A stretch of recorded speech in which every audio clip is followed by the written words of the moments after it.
Starting with a bit of backstory, I'm a born and raised Long Islander. So are my parents. They met out east, which in Islander talk means the east end of the island. To any New York City rich kids, that means the Hamptons. But for the rest of us who are coincidentally not millionaires, it means the North Fork. Not to get geographically confusing, but Long Island is an accurately named Long Island that forks off about 3/4 of the way down the 90 miles that it stretches. It looks kind of like a fish with its mouth open, with the North Fork being where the eyes are and the Hamptons being the jaw. Shelter Island is somewhere in the middle, like a smaller fish about to be eaten. Honestly, just save yourself a lot of contemplating and just Google it. So, my mom's family had a summer house on the North Fork. My dad's family had a house on Shelter Island. My parents met working at a summer job, and the rest is, clearly, history. But super long explanation short, I grew up getting to pretend to be bougie, because I had not one but two summer houses.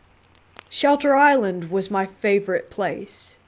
In a lot of ways, just the island itself feels magical.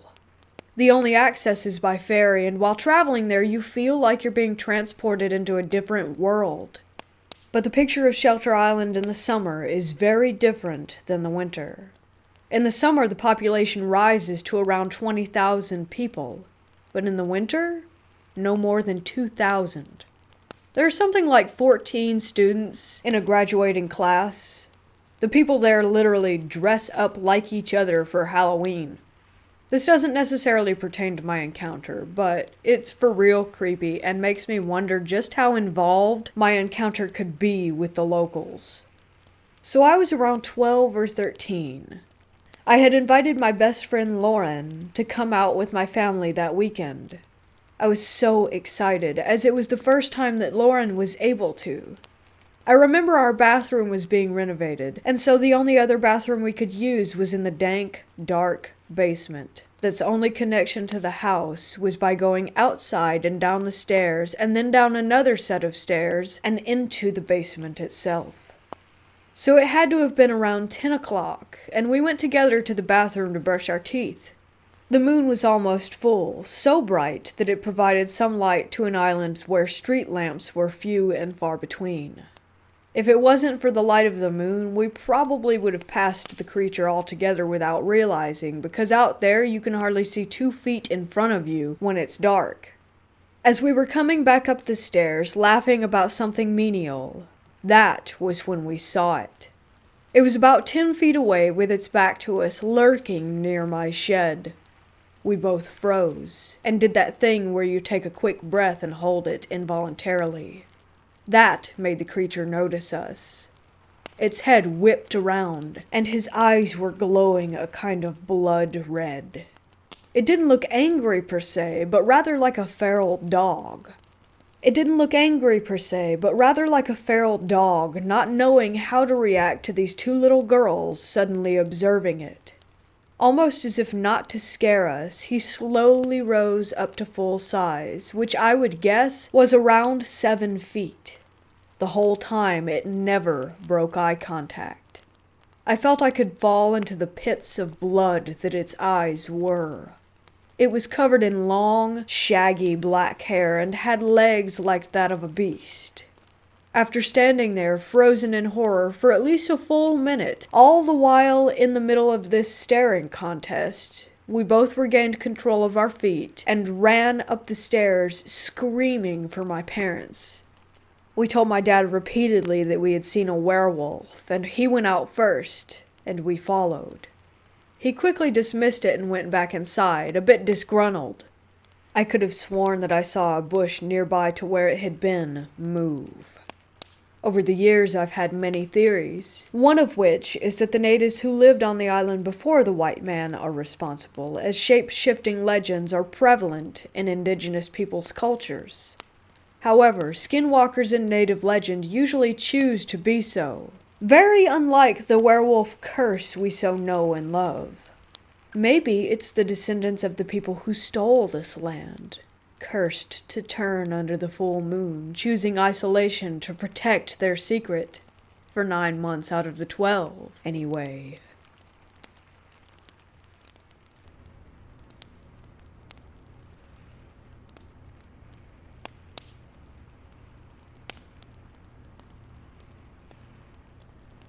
A few days ago, I started writing a script for a horror film. I was thinking about my experiences as a kid and what frightened me. The scariest thing that I remember is the first thing that came to mind, and also the most recent one that I can recall. When I was 7 or 8, in the middle of summer, I woke up in the middle of the night. I thought it was because I was cold, which was uncomfortably odd because it was summer, and my bedroom is upstairs and insulated.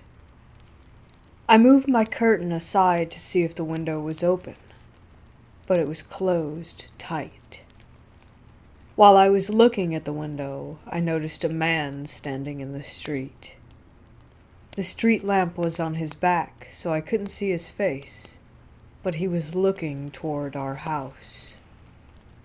What I noticed was that he was very tall. I think now that he was probably around 6'7". It scared the crap out of me, so I pulled the curtain over the window and used the tacks from one of my posters to tack the curtain down, since the window didn't lock.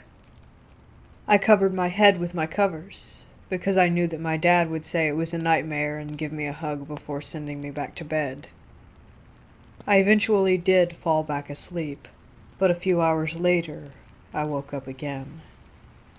It was still very dark out, probably around 1 a.m.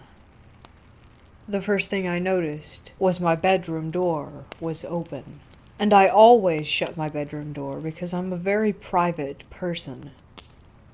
I got out of bed and went to go to the bathroom. I made sure as I was leaving the bathroom to close my door. Once I was done, as I was going up the stairs, I noticed that my door was open. At this point, I was pretty freaked out. I went into my room, and my heart dropped into my stomach. My bedspread was torn from my bed. The sheets were strewn across the floor.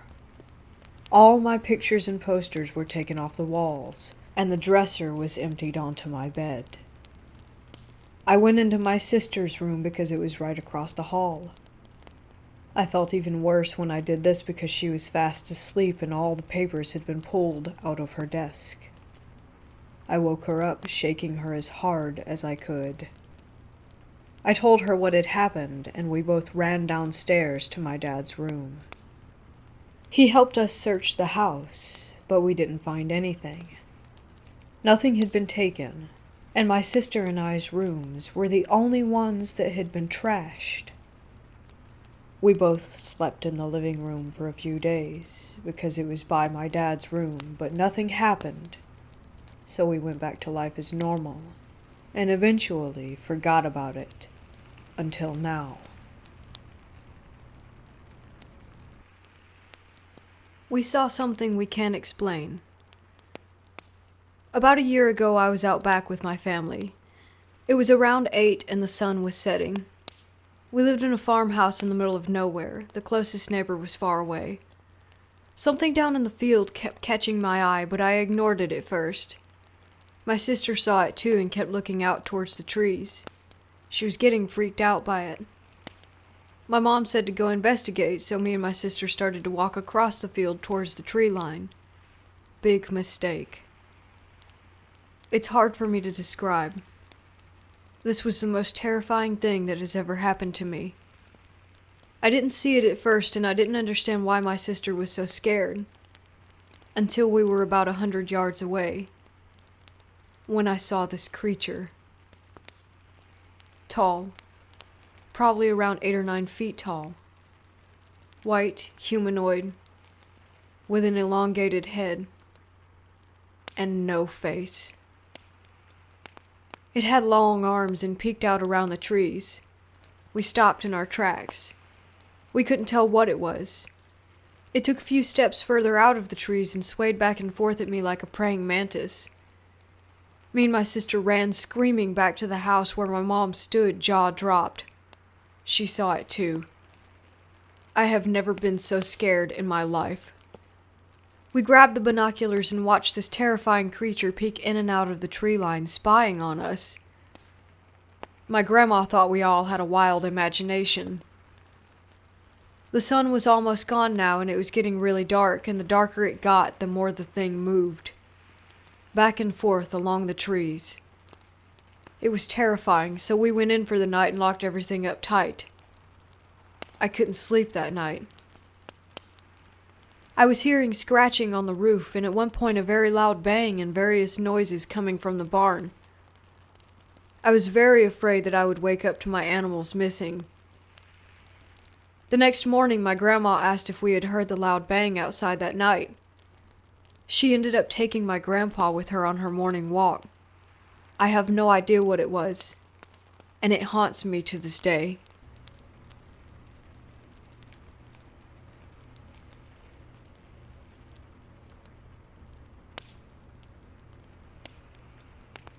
I want to preface this by saying that I generally consider myself to be a rather skeptical person, and have written off most of cryptozoology and paranormal stuff as straight up bunk until this event.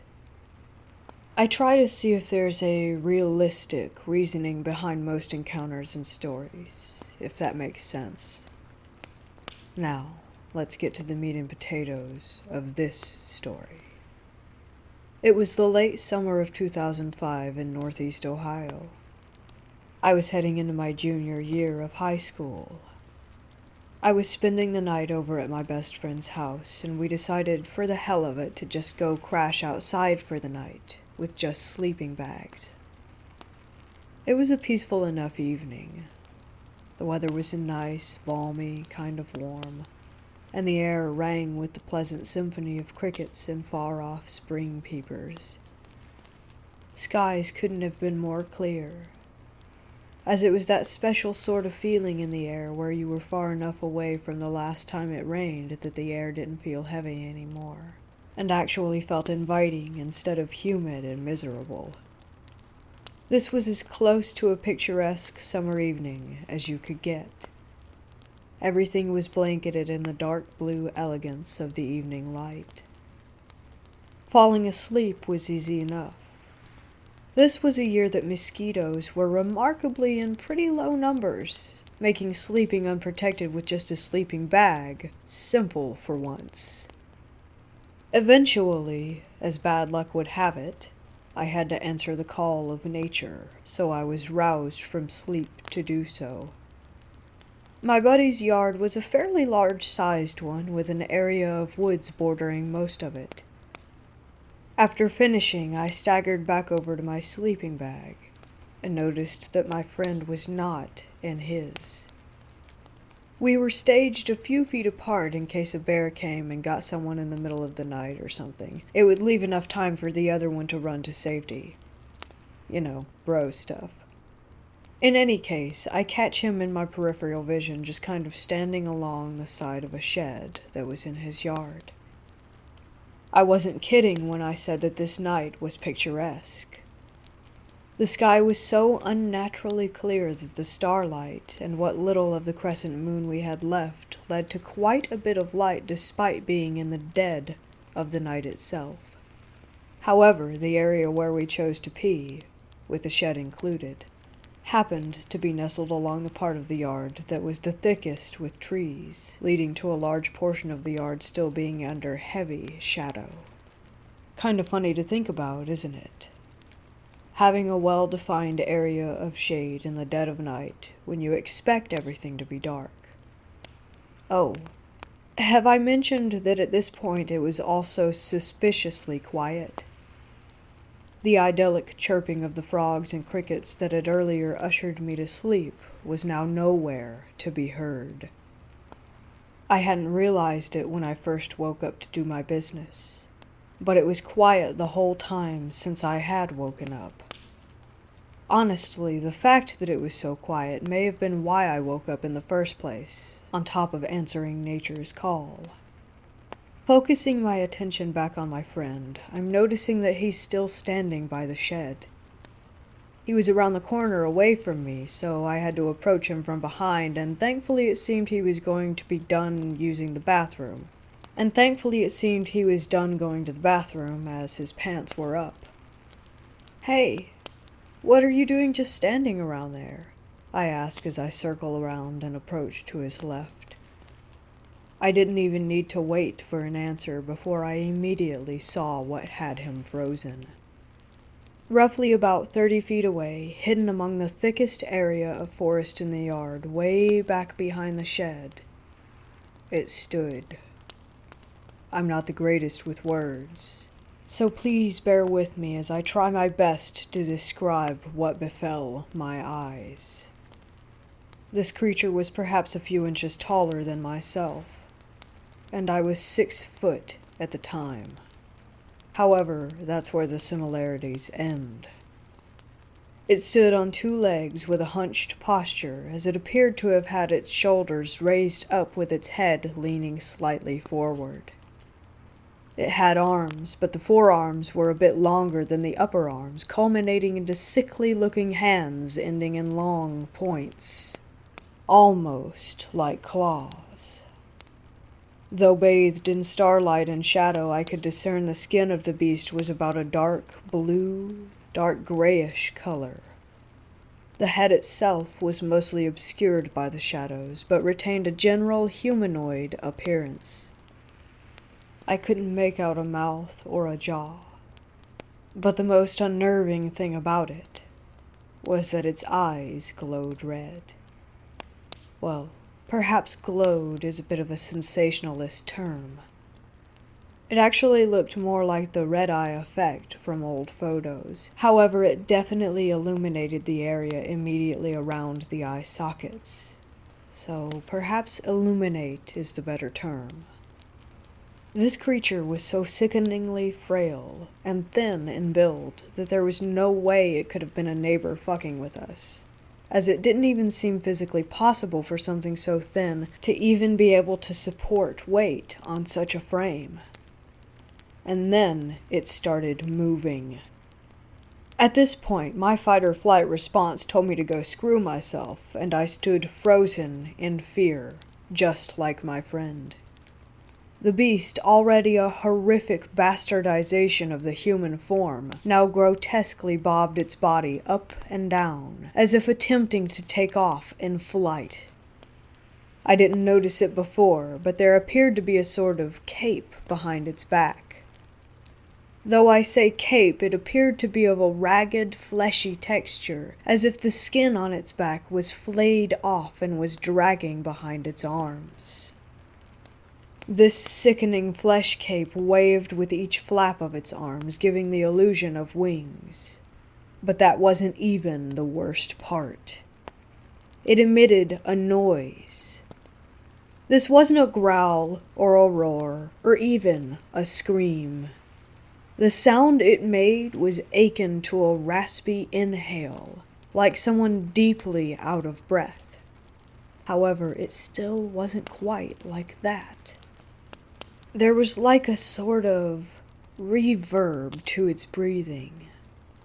It echoed quietly, yet still managed to be one of those sounds that you feel in your bones, each graveling breath raking its claws into your very soul as you're already frozen in horror. This dance felt like it went on for hours, but in reality it was only a few brief moments that passed. Our bodies finally made enough adrenaline that we were able to bolt and sprint to his house. We talked about it a few days later, but after a point just didn't feel like reliving it anymore. Until we researched what cryptids were and settled on the idea we came across, and decided that people would think we were just full of it, and decided to not bother talking about it at all. To this day, I still don't know what I encountered, but this experience has subconsciously kept me terrified of being in wooded areas after dark for all these years. In fact, last weekend my wife and kids and I were camping at a state campground, and it was the first time I had been outside at night in the woods since that day, and I was scared all night long. Thankfully, nothing happened, and we had a nice weekend.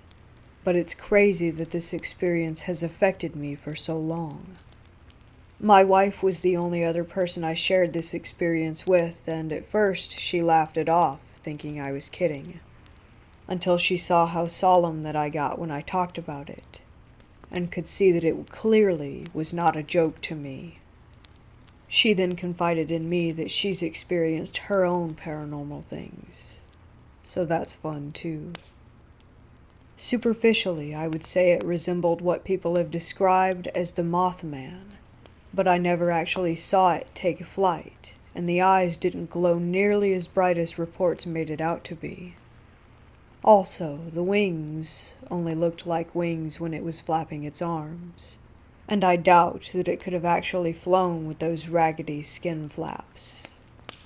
But I'm definitely not going to be trying to figure it out. The only other guess was some kind of crawler, maybe, but I never saw it make any other action aside from the bobbing and arm waving. I saw something tonight. I just got home from my job delivering pizzas in a small town in North Carolina, and my heart is still pounding from what I saw.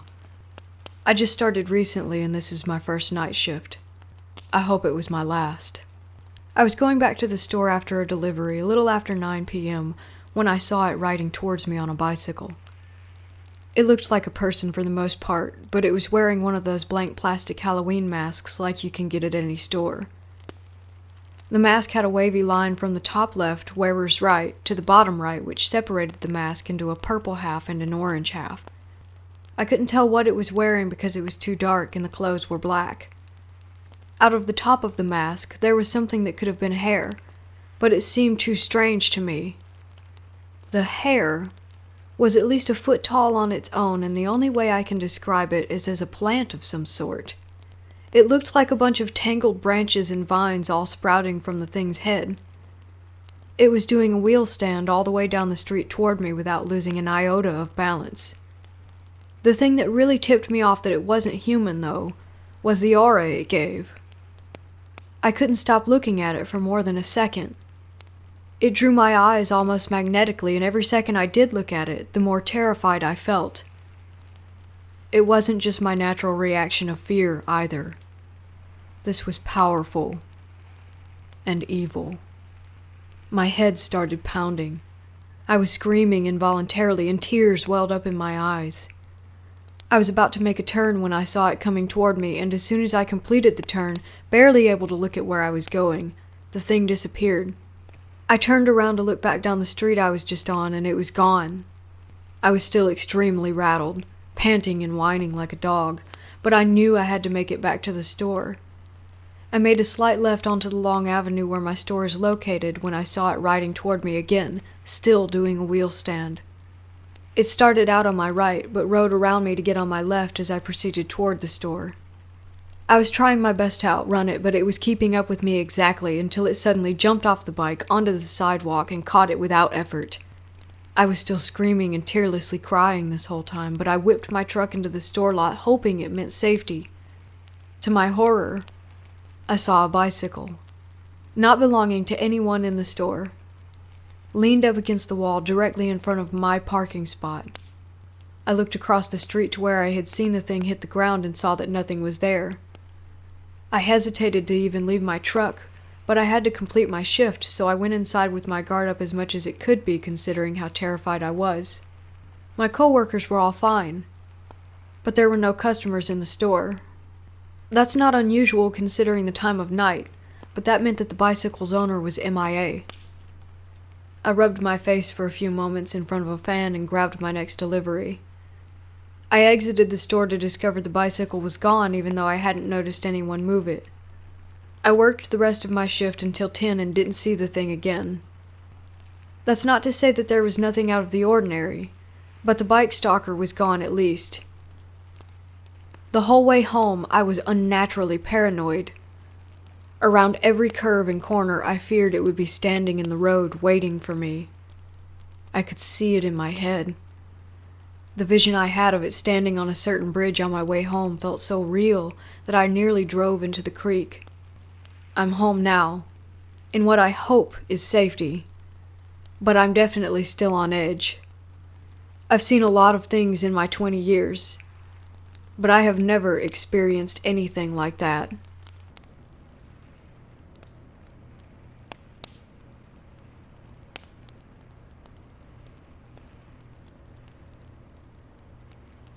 My friends and I used to camp a lot in the El Dorado National Forest. We had a spot along Sobiago Springs we used to camp at a lot. One weekend, we decided to go for a 3-day foraging trip. We brought in MREs in case we couldn't find anything, some guns, and some supplies to set up shelter, but that's about it. The first night was chill. We cooked a bunch of crawdads and a squirrel my buddy shot, drank a few beers we'd brought, and slept fine. Next day, something felt weird to me. One of my friends who was with me and I had had some really creepy experiences in this part of the forest in the past, and it felt a bit like those. Forest was dead silent, and you felt like something was watching you. I grew up in the woods, so I know the signs of a predator, but this felt different than a bear or a mountain lion. When night fell, my friends went 200 yards or so up the stream to do some stuff, and I was alone at the campsite. The feeling got even stronger, so I built up the fire nice and big and grabbed a gun. I kept hearing faint voices from the woods in the opposite direction from where my friends had went. They were low and distinct sounds, but they were creeping me out majorly, and my buddies had taken the only 2 flashlights. Poor planning in hindsight. As I peered out into the darkness, I caught a glimpse of something moving 50 yards or so out into the trees.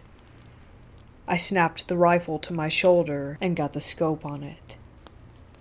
It was pretty dark, and the only light was from the fire, but I could see the outline of what I was aiming at.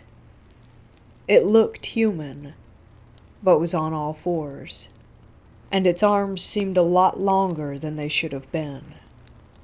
It stood a bit like an ape, but very low to the ground. I only saw it for a second before it loped off deeper into the woods. After I lost track of it, I'd hear light rustling in different directions around the camp, leaves scuffling, the occasional twig breaking. Always away from where my friends went, 180 degrees on the other side of the camp from their departure. I got the sense that whatever it was stalking me. I kept the fire high and was staying sharp, looking out into the woods. But I didn't see it again. My buddies came back about 10 minutes later to find me a paranoid wreck glancing at the tree line with the scope. I told them what happened and they got quiet. Then told me the reason they came back when they did was they started hearing the same shit that I was hearing by where they were, and it had spooked them. We spent the second night of our trip with a big-ass fire and 3 lookouts. Nobody slept that night. In the morning, we broke camp as quick as we could and hightailed it out of there.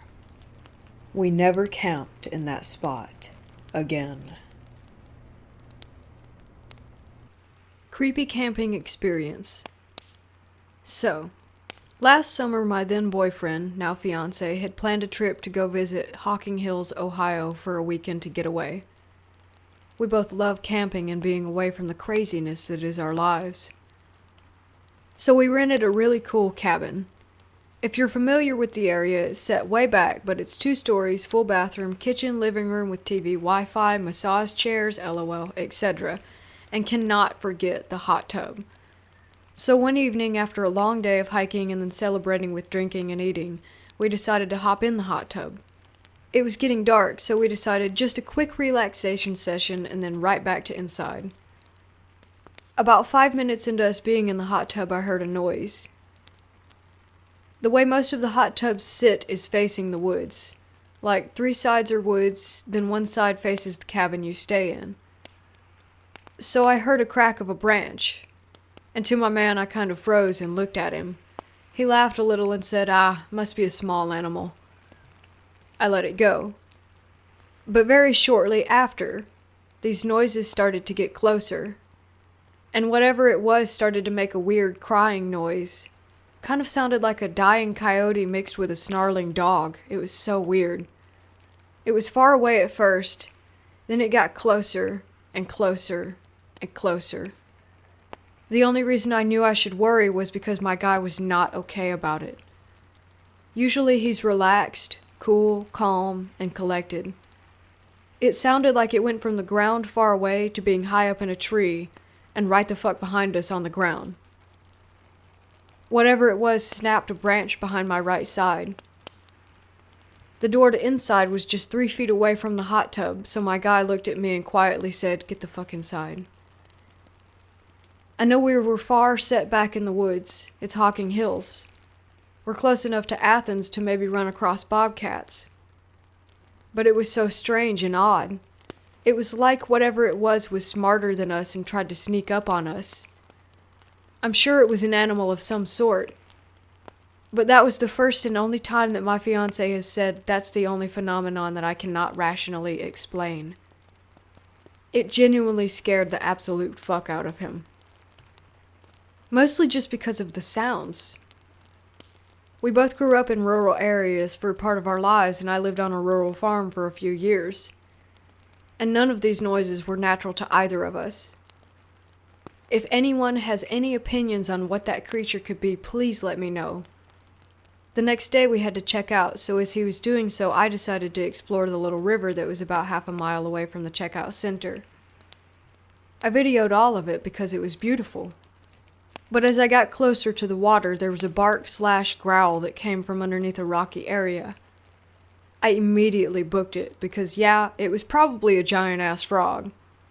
But it scared me enough to just dip.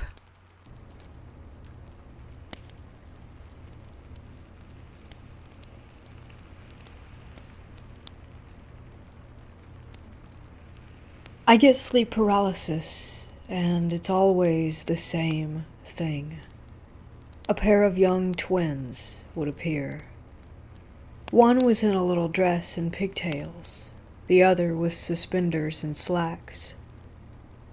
They never talked, let alone gave me their names, so I called them Tammy and Tucker. They had black skin.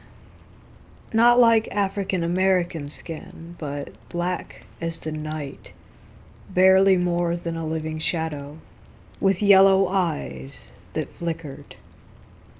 The way that they moved was just freaky. They changed positions with my every blink, like a weeping angel, or SCP-173.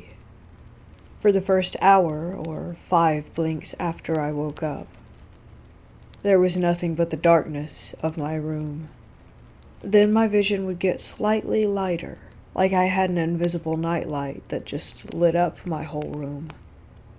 On the next blink, my closet door would open, with a little clawed hand peeping out like it had been in the middle of clawing its way out of the dark depths of my closet. On the next, a hand would appear on the floor under my bed, and the one in my closet would be a full arm. My bed had about a foot of space under it, so I imagine a small child would have no trouble fitting underneath. On the next blink, the hand under my bed would be flipped, frozen in time in the middle of clawing at my bedsheets, and I would see Tammy's head poking out of my closet, staring at me. On the next blink, I would see Tucker's head poking out of the underside of my bed, and Tammy would have moved onto the ceiling, on all fours, her head broken around, just to stare at me. And then, on the next blink, Tucker's head would be upright, his chin resting on my bed staring at me with his flickering eyes, and Tammy would be closer. On the next, Tucker would be at the foot of my bed, on his knees, staring at me, and I would be able to feel his weight. Tammy would be in the middle of my room. On the next, Tucker would be sitting on my thighs, and Tammy would be at my bedside. And on the final blink, I would see their mouths open almost as wide as their heads, revealing rows upon rows of pearly white teeth, curved like daggers, ready to sink into my flesh, so close to me that I could feel their breath, cold as ice, on my face.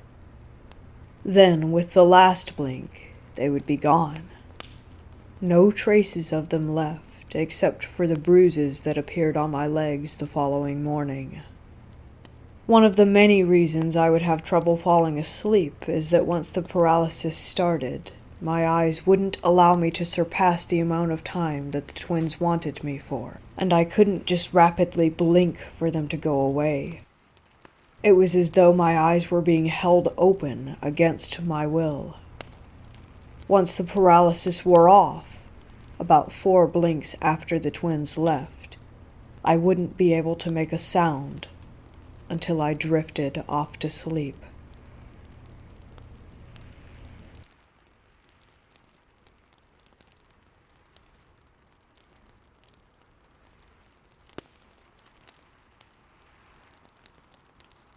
This happened earlier last week at my sister's house. She lives about 5 minutes from me and has a 1-year-old baby girl who, when she goes to sleep, has a baby monitor in her room to make sure that everything is okay. Anyway, my sister had just finished putting my niece to sleep and I was watching her on the baby monitor. Nothing crazy, and it was during the middle of the week around 7:30 p.m. Well, my sister comes downstairs and we make some small talk while I'm on my phone. Then I randomly decide to check the baby monitor, where there is a clear view of a rocking chair in place about 3 feet away from the crib. I saw myself sitting there, wearing a t-shirt and shorts, looking down at my phone in the rocking chair. I was absolutely horrified, and I screamed to my sister about it, and it scared the crap out of her.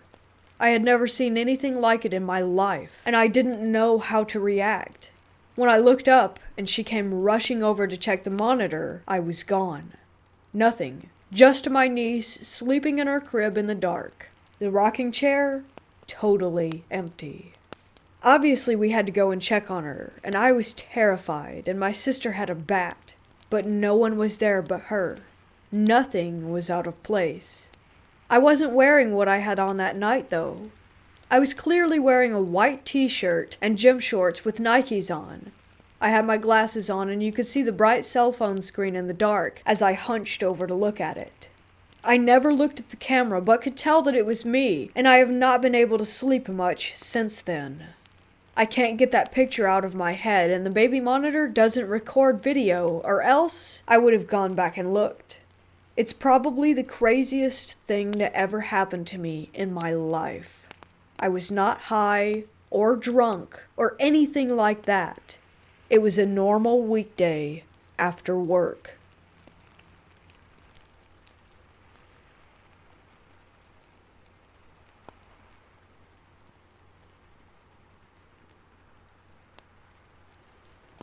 This happened in October of 2019.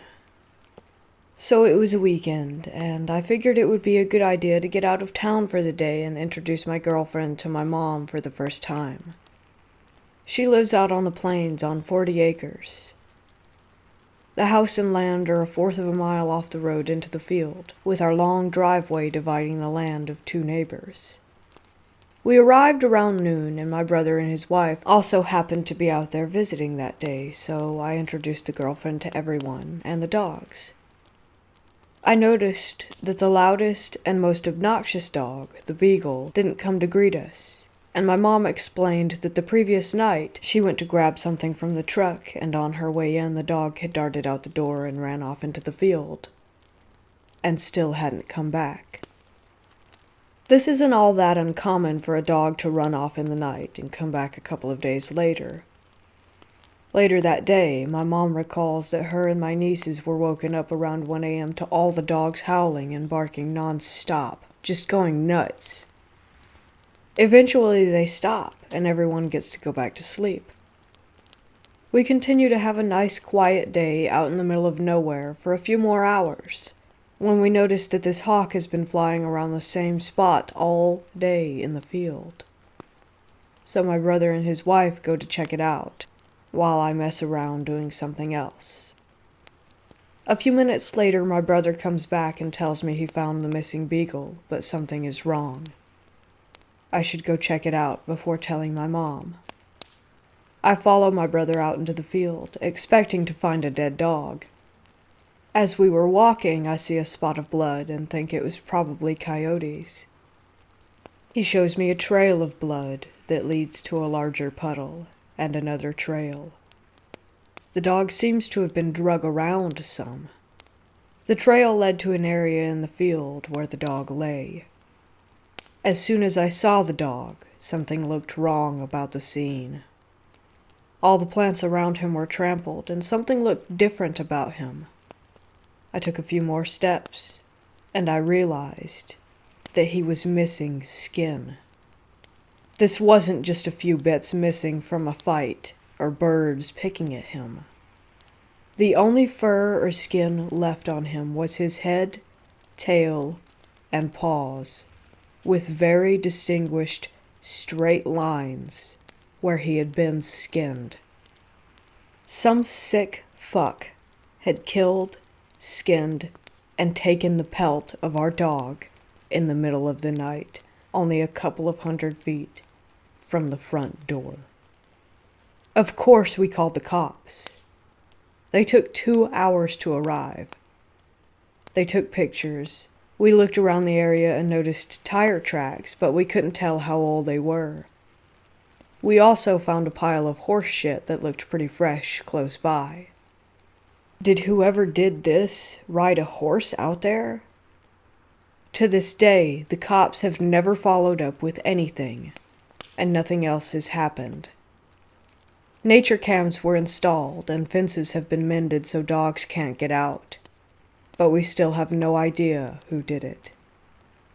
I came across the pictures on my phone today and can't seem to bring myself to delete them.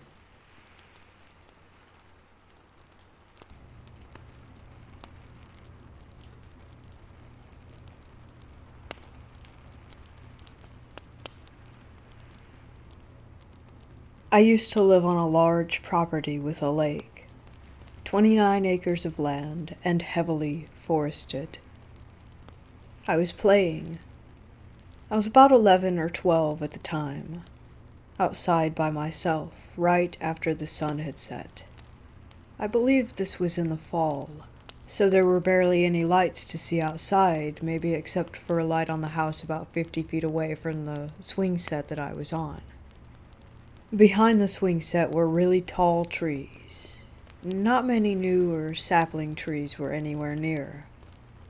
I know specifically that there were no trees short enough to have some owl or animal sit in them, because all the trees, pine trees, were mature and taller than my 2-story house.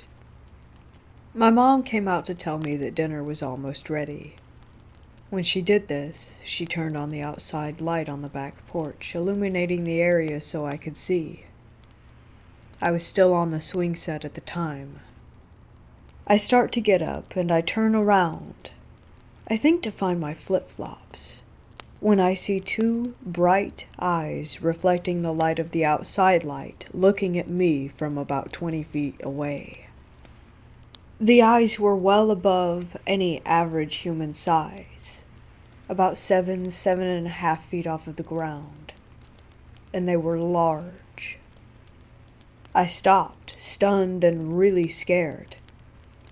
I was familiar with the woods right behind the swing set, and I knew something unnatural was looking at me.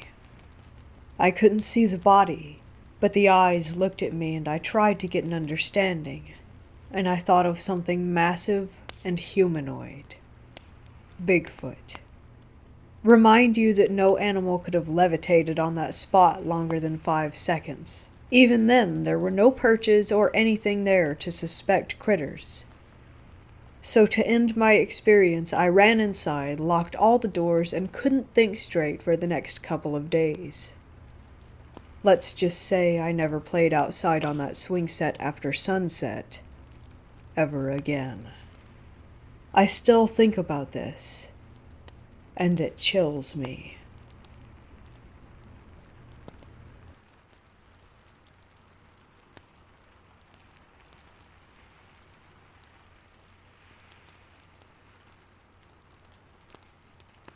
For about 2 years now at my childhood home, there's been something in the woods around it. They've built in the span of 2 years a house where the woods used to be, but it only seems to have made whatever is there more active. So for backstory, 2 years ago I was with my dog taking him out to go pee. He was being agitated and skittish, which is very unlike him. He's a Chow Shepherd mix, and he's as much a protector as any other dog, so his attitude this night in particular had me on edge as well. I went to join him when I heard him growling, so I stepped out to the side of the house, hearing him absolutely lose it. For a bit of setting, there's a fence around the length of our backyard that also goes about halfway up the sides of the house. The fence has a gate on either side of the house, and there are trees and overgrowth also on either side of the house. As I step out of the door, I notice something moving in the tree line, so I quickly step back inside. We have a baseball bat for protection, and I went to get that and came back. My dog was still losing it, and was staring at the thing I had seen, and had not moved. He was growling, snarling, and his ears were pinned and his tail was tucked. Something was really, really messing with him. So I go down the side fence, letting the bat clink along the chain link, making sure whoever was there knew that I was armed. I'm 5'4" and look really soft or easy to take on, but I can bench 200 pounds and am not afraid. I'm also a bit of an idiot. But I'm not unused to scary things, so I was more annoyed than scared, really. That changed very quickly, though. I stood right behind my dog and looked at this figure, which was still standing dead in place. I considered that there was nothing there, but I wouldn't know until I double-checked. I called out to the figure, telling the person I assumed was there that they needed to get off of private property. They were on my soon-to-be neighbor's land, and I was afraid they had been messing around in the construction process. Honestly, I assumed it was just some teenager. But then I heard an owl coo, and I'll be honest, we don't have many of them here where I live. I sort of feel this cold, damp dread spread across my body, and I hesitate, but I pull my phone out and flash the flashlight. I kind of wish I hadn't. Standing there was a figure, which was ridiculously tall, I'll say 8 to 10 feet, and thin and wiry. It was in all black, something like a hooded robe. It looked heavy, and it didn't hang naturally. I couldn't tell the physical size of the body of this thing because it was so heavily cloaked, but its face was the thing that really threw me for a loop. It had the face of an owl. I don't know what kind of owl, but the big black eyes, the beak, the round moon face, and it clearly had a pale tan face, and the dark brown feathers around the edges of it. It did not blink or move when the light hit it. It continued to just stand there. I could see the rise and fall of its chest. My dog barked for the first time with the light on it, and quickly I turned off the light and moved back inside. I'm a practicing witch, so after that I quickly worked on protections for the house, my dog, and me, and also did a cleansing because I felt almost electrocuted. I've seen it twice since this first time, and my mother has seen it a few times too. She hypothesizes that it's angry about the new construction on the land, and I think it's a warning.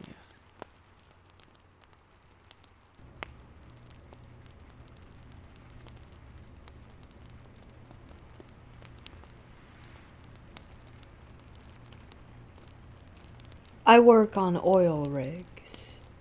I have ever since I was 20. and I'm 33 now.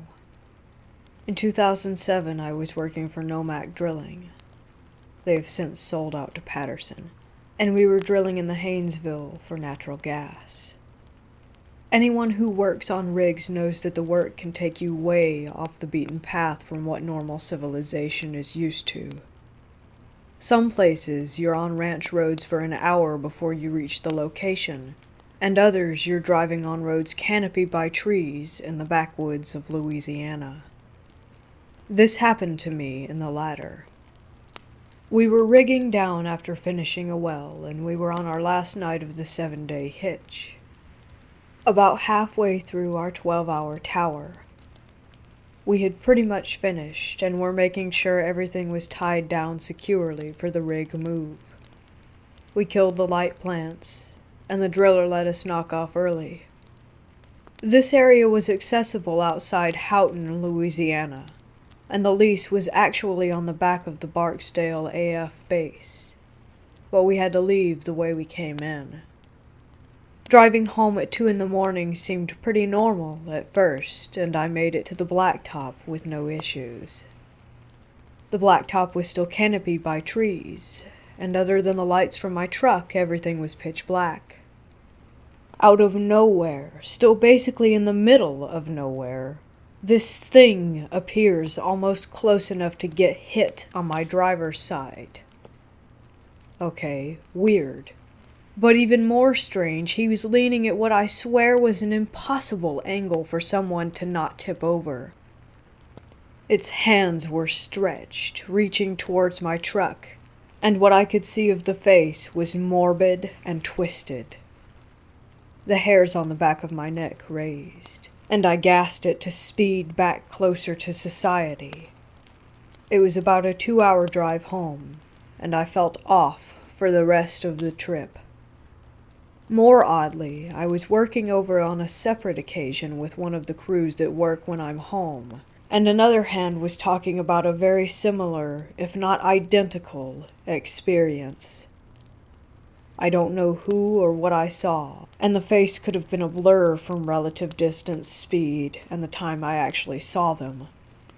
But who is out that late, and why? If someone was broken down, I could see them trying to flag me.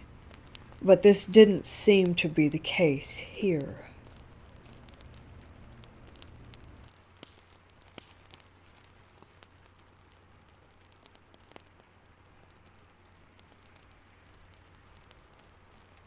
I want to begin my story by telling you first and foremost, I do not believe in the supernatural. I have never witnessed a ghost, spirit, entity, or malevolent force of nature.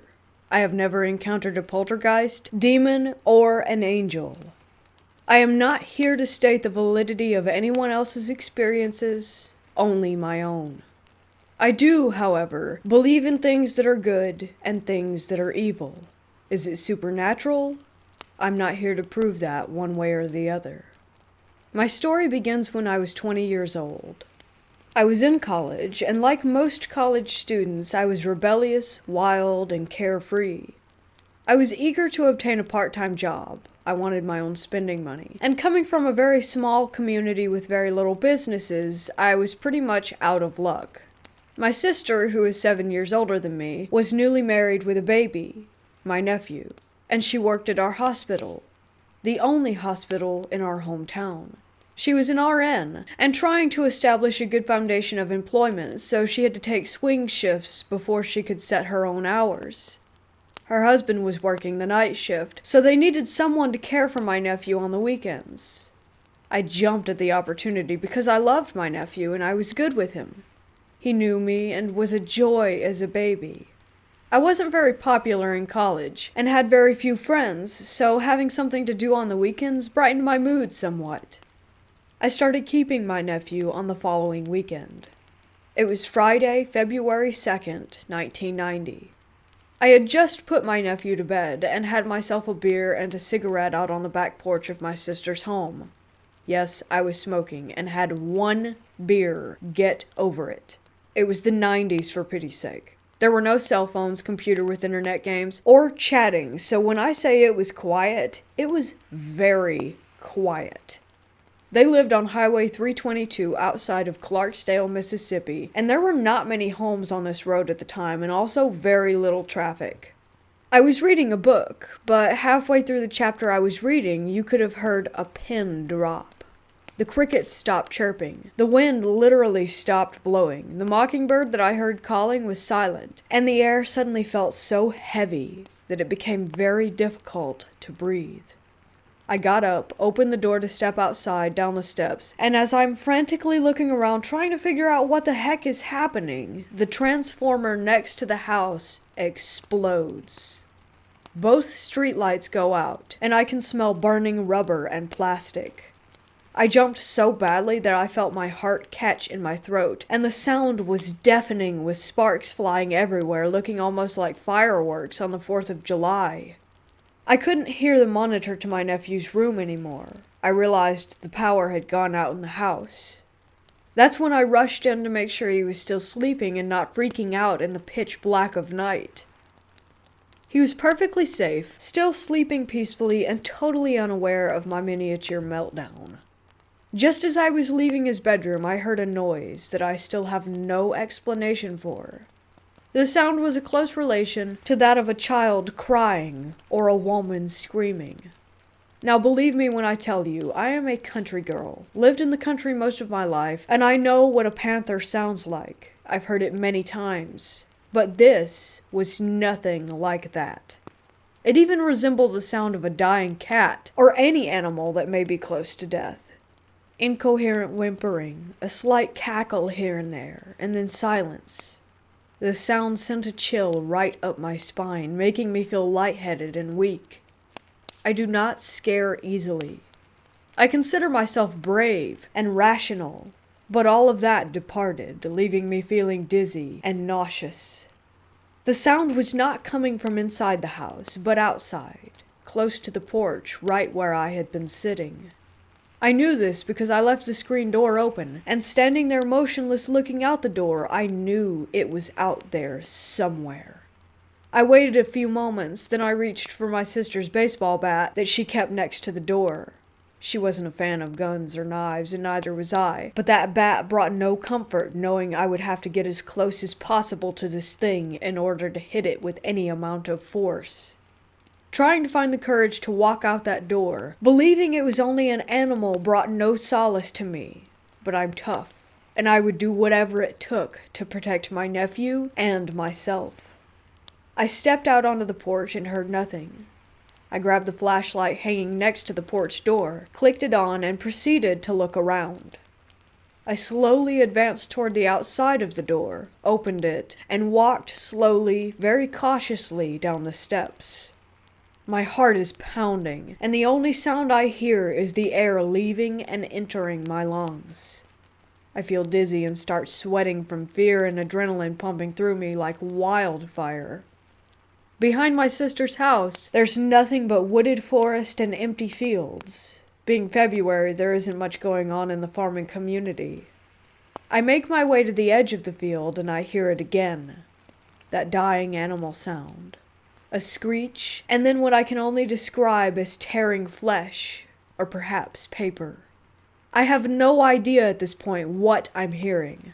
I shine the flashlight towards the noise, and what I saw still haunts me to this day.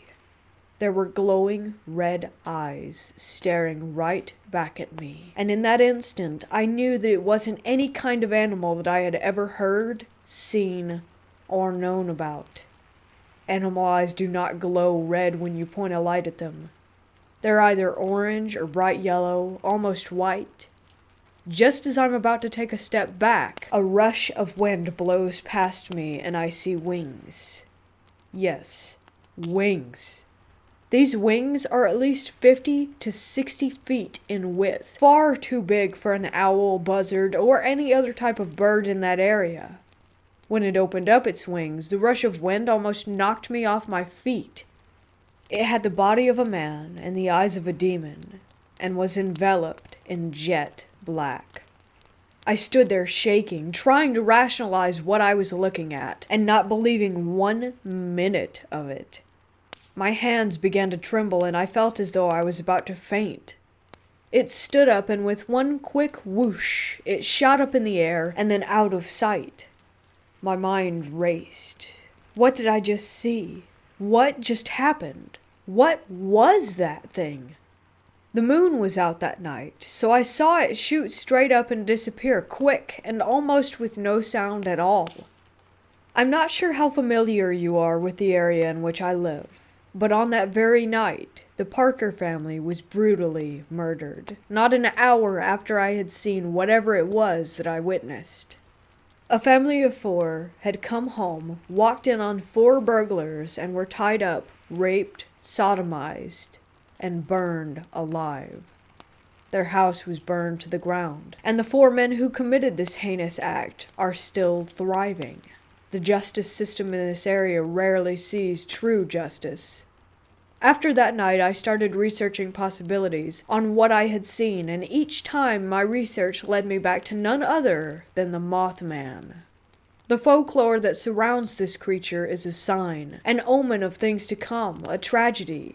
Something so evil, you cannot even imagine what it could be.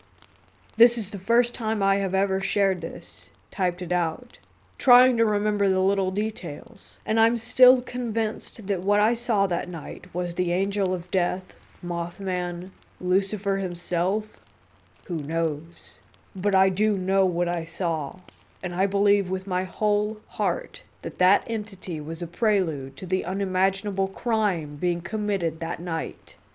I do not believe it appeared to warn me in particular, but ever since I saw it that night, my research has revealed that far more people than me have seen this creature. An entire town, villages, people who have seen this creature right before an accident or traumatic event.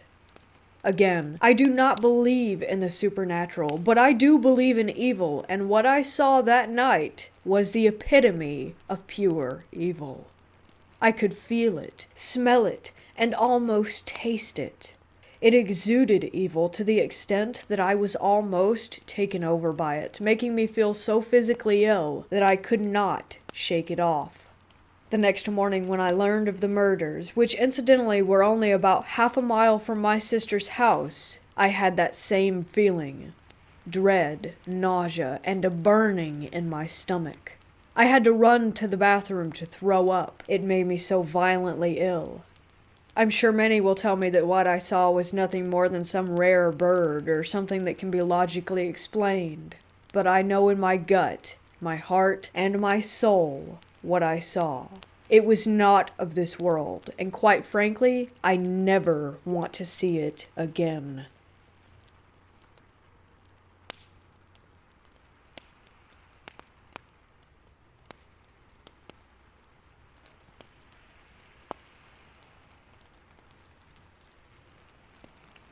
This is my sister's story.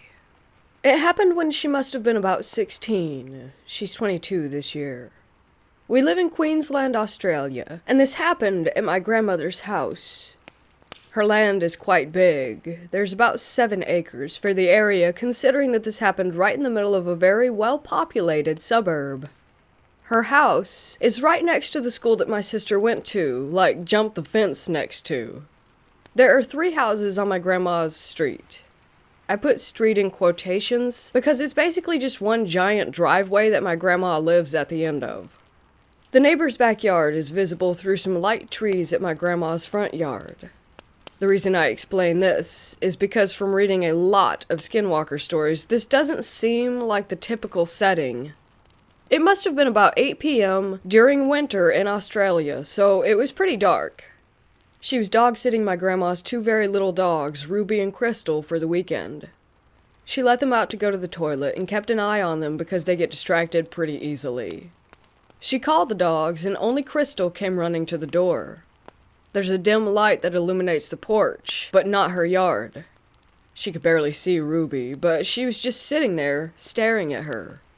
She called her name a few more times in a high-pitched voice, which the dogs always come running to. Ruby took a few steps forward and just sat down again, still staring at my sister. My sister always emphasizes that Ruby looked all types of wrong. Her face appeared as if someone had tried to draw Ruby from memory, but just couldn't.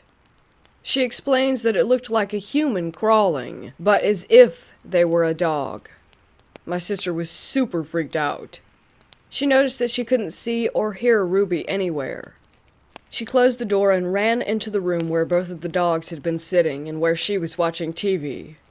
And there they were, sitting on their bed, acting completely normal. She ran back to the door, and the thing pretending to be Ruby was gone. She locked the door and went straight to bed. It wasn't until recently that she brought up this story again. She had told it many times before, but considering I was about 8 the first time that she had told this story, I wasn't paying much attention to it. I recognized it as a skinwalker since I loved the episode of the Jenna and Julian podcast where they talk about them. I went to my sister and told her that that was what it was. My sister and I, being the paranormal addicts that we are, spent hours telling our sister and dad about skinwalkers. To this day, I'm still terrified that we have skinwalkers in Australia.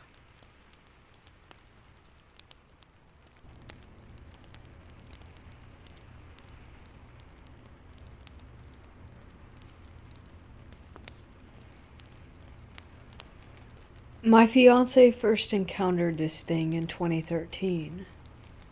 He and his friends were on a camping trip up in the woods in Maine. Middle of nowhere, literally. No houses, nothing for miles.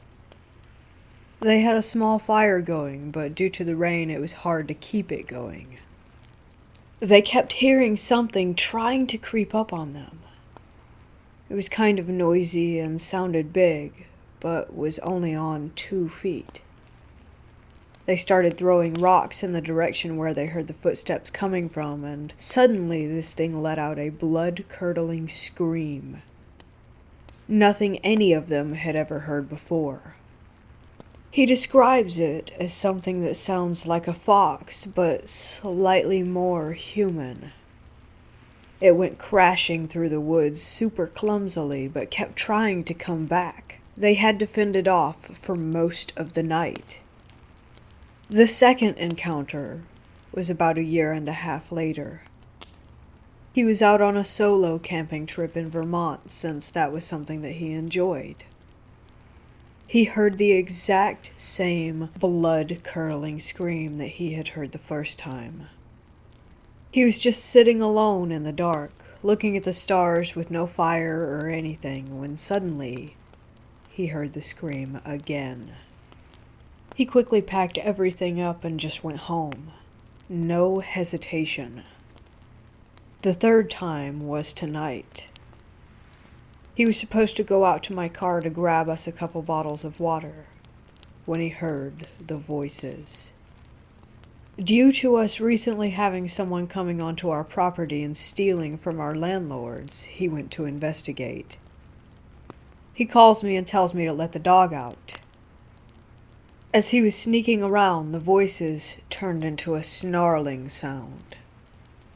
He quickly stopped, turning off his flashlight, and dropped to the ground. The dog was standing next to him. Suddenly he sees 2 glowing eyes, and it lunges at him. The dog gets excited and starts chasing it. The whole time they're chasing it, it's screaming and running faster than our dog. Even though he was running with a flashlight, he couldn't make out a shape of its body. He says by how far apart the eyes were, it seemed kind of big. He couldn't get a shape or color, besides where its body should be was a slight discoloration of the darkness around it. It kept looking back at him while he chased, and its eyes were just glowing while it screamed. Our dog chased it off into the woods, but luckily she came back. I think it was trying to lure him in by making it sound like voices, but the dog scared it. He said he couldn't get a height because the eye level kept changing from squatting to standing up, and then it started running. Has anyone experienced anything like this? Or knows what this animal or supernatural thing could be? Something followed my friend and I through the woods. So this happened years ago while I was still in high school. I'm now 23 and have never shared this story anywhere, and only ever with a select few in person. I live in Missouri, just north of Kansas City. One night my buddy and I snuck out of my parents' house to go smoke. There was a trail that was right by my house and a local elementary school. Never really seen anything out there outside of deer, foxes, coyotes, etc., but growing up we heard from parents and other families that the woods nearby were haunted. The area we lived in was right near an old slave farm, and I never gave it much thought. Being a kid who, yes, believes in Bigfoot, but has never seen any true proof, so I'm still pretty skeptical of stories. Anyways, back to my story. After we snuck out, we made it to the trail. On one side of it there was the back of the house, and on the other side was woods. As we were walking down the trail, it felt like any other time we had done it. For the first 3/4 of the trail, everything was fine. But as we came up to the final bend, my friend slapped me on the arm and pointed into the woods and asked if I had just saw that. I looked into the woods and saw nothing, so I blew it off and thought he was just out of it. So I kept walking like everything was fine while he still had his eyes glued to the woods. At the final stretch, about 50 yards, all canopied over, he slapped my arm again and stopped me. This time with force, so I looked over thinking it was still nothing. I saw a figure of something similar to a human shape, but standing about 8 feet high. The reason I saw it was since the trees by it were shaking. At this point, I thought my mind was playing tricks on me, but I was scared nonetheless. I said that we should keep moving, and we did. But now I too had my eyes glued on whatever it was in the woods. We picked up our pace to a speed walk, and after about 10 steps or so, the thing started to move as well, but on a path that would put it on the trail in front of us before the end. At that point, we looked at each other and immediately started running, like running as fast as we could. We made it to the end of the trail and cut up through someone's yard and into the street. Once there, I looked back toward the trail and saw that the figure was standing on the edge of it. After that, we went back to my house and talked about what had just happened. As a couple of notes, I'm sorry if my story is kind of a run-on. Like I said, this was the first time I've ever shared it anywhere. Also, there haven't been any bear sightings up by my area, but we have had some bobcats and some cougars. Not sure what it was. I don't think it was a Bigfoot, but if it was human, then it had to be some 8-foot tall guy in the woods behind my neighborhood at 2 a.m.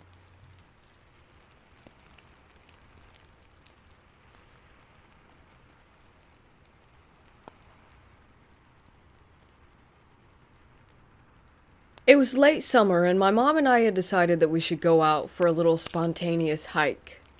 We did our research, and found one trail that said it was a 4-mile round trip. Sounded easy enough. We got up early that morning, and began our trek. The entire forest had a horrible vibe. Even my mom picked up on it, and she's never been into any of the paranormal, etc. We had been walking around for hours, and this forest just seemed to get weirder and weirder. We had plenty of water and food, so I really can't say if we were just dehydrated or tired. We began to hear singing in the woods, and we just stopped and stared at each other. We had to be miles into the forest by now. Our step counter was saying that we had well surpassed the promised 4 miles. Where on earth would singing be coming from out there? We just looked at each other and began laughing. I remember her saying, "No way," and shaking her head and carrying on. It had been quite some time now, and we hadn't encountered another person on the trail. Suddenly, this man walking really fast surpasses us and rounds a bend behind a rocky hill so that we can't see him anymore.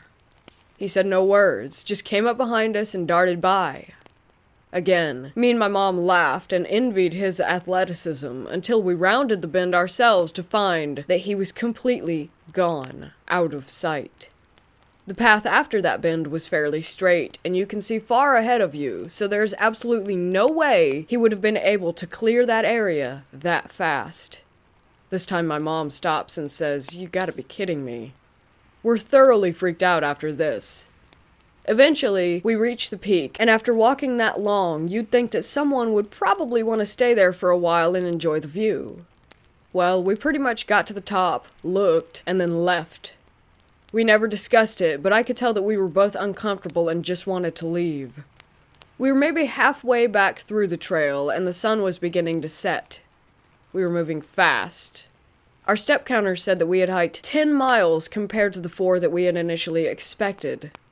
As the forest got darker, I began to hear leaves crunching behind us. I reluctantly turned and noticed that it was a buck several yards away. We hurried along as to not disturb it further, but then I began noticing that something was off. It was following us from a distance. It did so almost like a predator, hiding and peeking. I tell my mom that we were being followed by the deer, and we were pretty much at a jog at that point. The buck would not let us go. I would sometimes notice that it would catch up and follow just beside us. It always remained several yards away, though, always lurking, head down. I've lived out in the country my entire life, and have seen all the deer that you can imagine. I've never been followed by one like this. This seemed more than just curiosity. It felt horrible. Predatory. I felt like I was in danger. Always hearing those footsteps behind me. The feeling of being watched. Clearly, we made it out unharmed. But I really wonder if it actually intended to hurt us, or if it was just ushering us out of the forest. All in all, it was a freaky experience. Something is definitely up with those woods. It was a white, four-legged thing. I've been watching a lot of creepy encounter videos of this guy telling stories people have written on Reddit. A few of them seemed awfully familiar to the one that I just laughed off at the time, but now I'm seriously wondering if I actually saw something. I've never told anyone this outside of my small friend circle. I'm genuinely curious as to what others might think it is. This happened a few years ago. I'm from Ontario, Canada, and the amount of trails out here is astounding. The set of trails I walk on a regular basis cut through the city I live in and run along the river. There's plenty of wildlife, and on a few occasions I've sat and watched deer along the riverside. Whatever this was, it was unlike anything I'd seen before, even if it was only for a brief moment. It was in the summertime, so my friend Kinder and I were out on the trails while the sun was setting. It was getting dark, and because of how dense the trees and bush are along the trails, it was getting harder and harder to see, even if the sun hadn't set completely. I had my phone flashlight out so we could at least see the trail. I also had some music playing. I had stopped for a second to change the song, and Kinder suddenly goes, "What's that?" after a series of noises broke out beside us. Slowly, I turned my flashlight to the bush off on the left side of the path. The light shines on this large, white figure. It was so white it was pretty much reflecting the light I was shining onto it. It was walking on 4 legs, and it was way too large to be a deer. Too white, too. From what I remember, it had skin. No fur. It wasn't a dog. If I could describe the texture in the short amount of time I had between me looking at this thing and booking it, it was almost rubbery.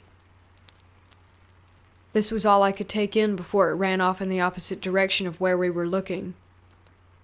I didn't stick around for very long either. Same could have been my last words before the two of us took off running. We joked about it a lot, saying we saw the wraith and that my last words would have been same. I surprisingly didn't feel any fear right away. The fear didn't set in until after we ran away from whatever it was. Maybe that came from the sudden shock of seeing this white figure running away through the trees and brush. Needless to say, I don't walk those trails at dusk anymore.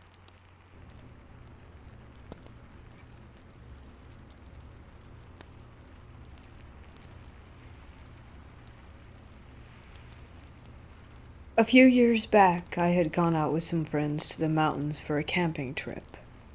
And by camping trip, I mean everybody gets drunk or high around a fire in the middle of the woods and then passes out in their trucks. I was always the youngest of the friend group, and this took place before I found my taste for mind-altering substances. I'm typically something of a skeptic, and if this had happened nowadays, I'd probably blame it on being drunk. But I was stone cold sober the whole time, which is why I feel so sure of what I saw. We're all out at the campsite, maybe 10 or 15 of us.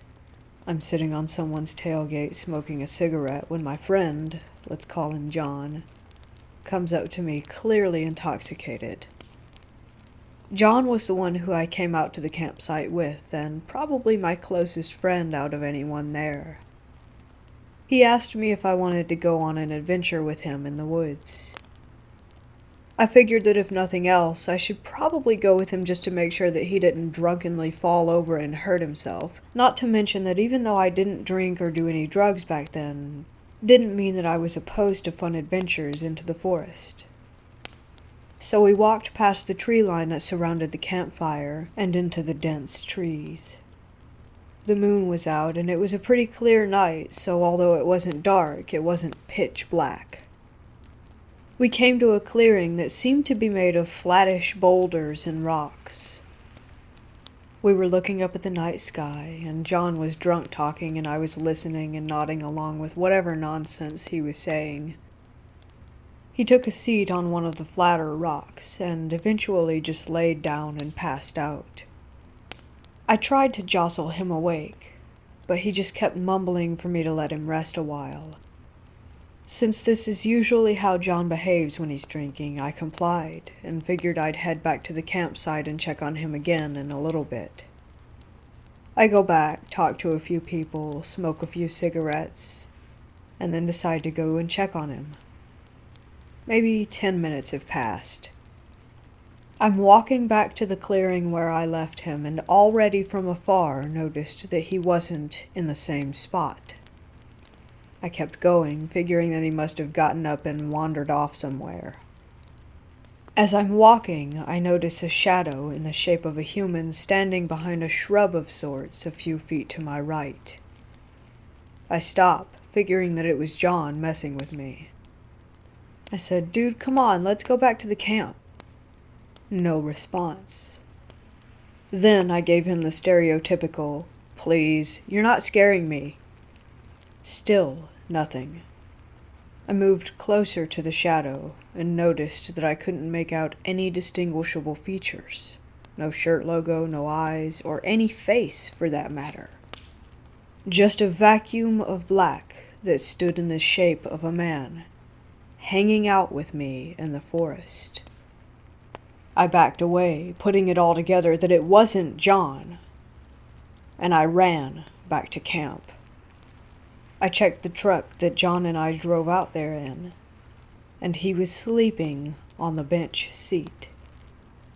I did a quick head count, and everyone that I had recalled being at the camp was still there. The only thing that convinces me that this was paranormal was just the sheer absence of light that this thing took the shape of. Just pure darkness. Whenever I tell this story, John always gets chills, imagining that this thing was probably out there with him when he was passed out alone. The general conclusion was that John had stumbled back while I had left him, and I just didn't notice that he had returned. Like I said, I'm a skeptic, so I always try to rationalize these things. But this is the one experience that I've had that I just can't believe was simply my eyes playing tricks on me. I've heard of shadow people, but I always thought those were just what people saw during sleep paralysis. Not out in the wilderness, and not while fully awake.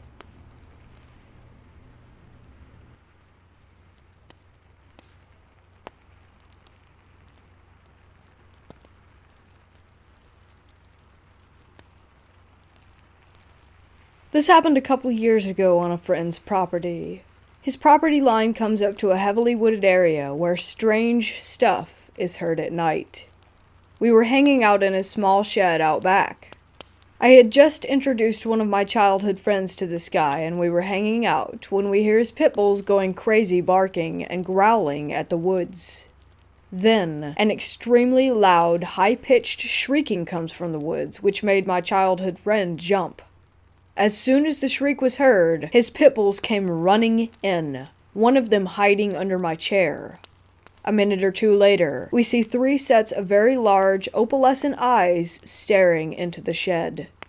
We started hearing small, light shrieks as they moved closer to us.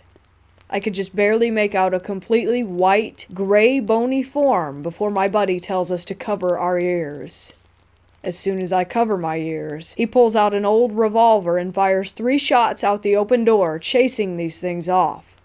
I looked over at my childhood friend, who just looks like he had a heart attack. My buddy puts the gun on the small table and tells me to take him home, which I gladly did. I've been back over there a few times, and every now and then I hear a shriek coming from the woods, accompanied by my buddy pulling back the hammer of his gun.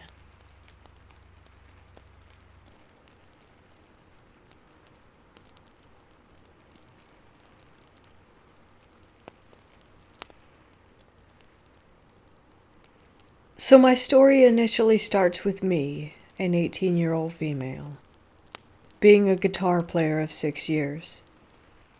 I started early in high school and loved to play.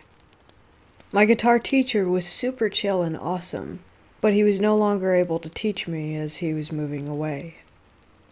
I felt like I still wanted to move forward with my learning, so I decided to look up other available guitar teachers nearby.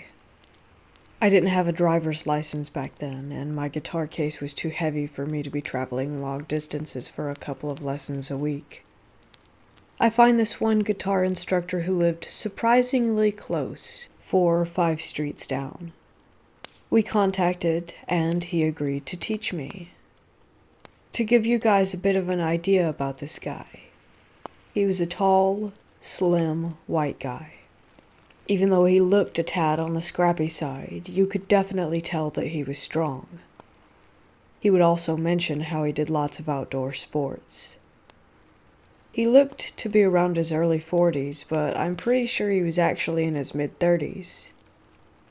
He had these big, pale blue eyes, sunken cheeks, and was balding, had a shaved head. So yes, in retrospect, he did look rather disturbing, but I didn't want to go and judge a guy by looks at first encounter.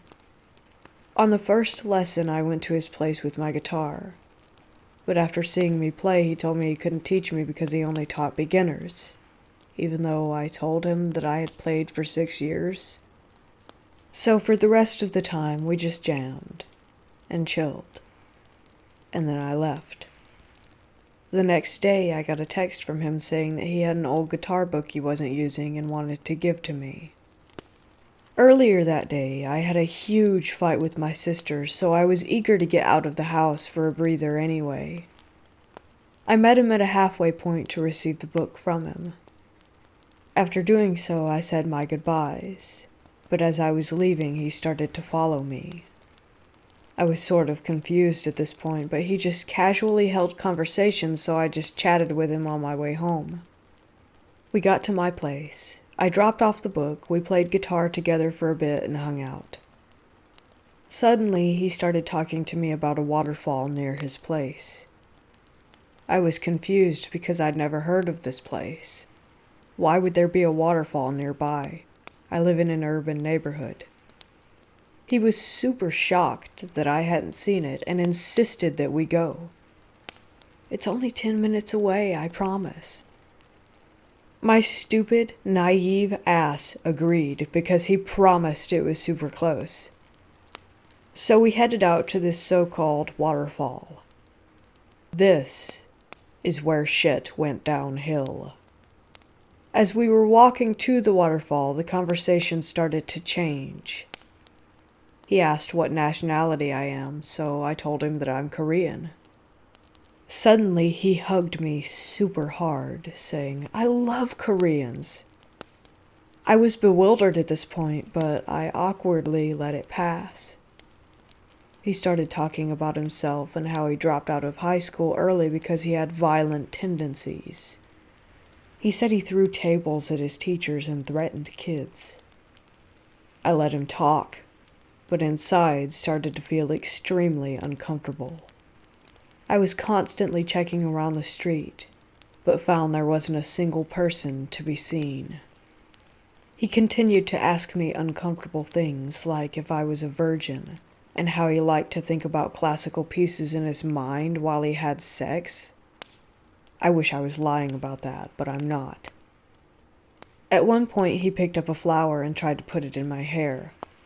I declined and pulled away from him. He told me that he liked flowers because he can preserve their beauty even after death. Now at this point, I'm shitting myself. My heart was pounding. I was terrified, but I didn't know how to tell him that I didn't want to go to this waterfall. It's been 20 minutes at this point, and no such place has been seen. I constantly asked him where the waterfall was, but he brushed it off, saying, "We're almost there." Eventually, after about 30 minutes of walking, we got to a random bush track. I'm beyond uncomfortable at this point, and my mind is racing for any excuse not to go in. I suddenly spotted a guy coming out of the bush track, and let me tell you, I couldn't have been more relieved to finally see another human being. I sent the guy a huge, pleading look, and he seemed perplexed. He glanced over at my guitar teacher, but didn't say anything and left. My heart sank. Now let me tell you, the guy actually wasn't lying about the waterfall. It really did exist. But who gives a shit at this point, right? I'm alone in a place I'm not familiar with a guy who is saying some really scary things. I let him walk ahead whilst behind my back I began texting my older sisters to call me ASAP. My phone rang, so I answered the call. My sister is on the line like, "What the fuck is going on? Are you still with that guy? Where are you?" I just faked a wobbly smile and answered, "Hey, what's up?" "What? You want me to come home right now? It's an emergency." Okay. Meanwhile, the guitar dude is watching me carefully. I told him I need to leave, and suddenly his facial expression changed. "Why?" he said in a low, intimidating way. His demeanor did a 180, no longer smiling. "Why do you have to do as your sister tells you?" His big, pale eyes were unblinking. I kept insisting that it was an emergency, but he was not budging one bit. He started demanding that the waterfall is literally right there, and we're so close. At this point, the bush track that we had walked was sloped downward. I was wearing a pair of boots at the time, but was constantly slipping as we ventured down.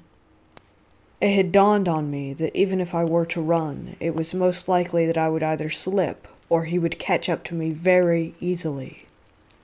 Inside, I'm freaking out like crazy because I honestly have no idea how to get back. So eventually I decide the best thing to do is just agree and get this over with. I weakly agree that we can go and see this godforsaken waterfall only for 5 minutes max, then I need to leave.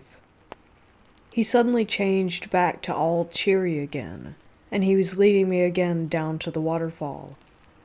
By now I have thoughts that I might actually die here.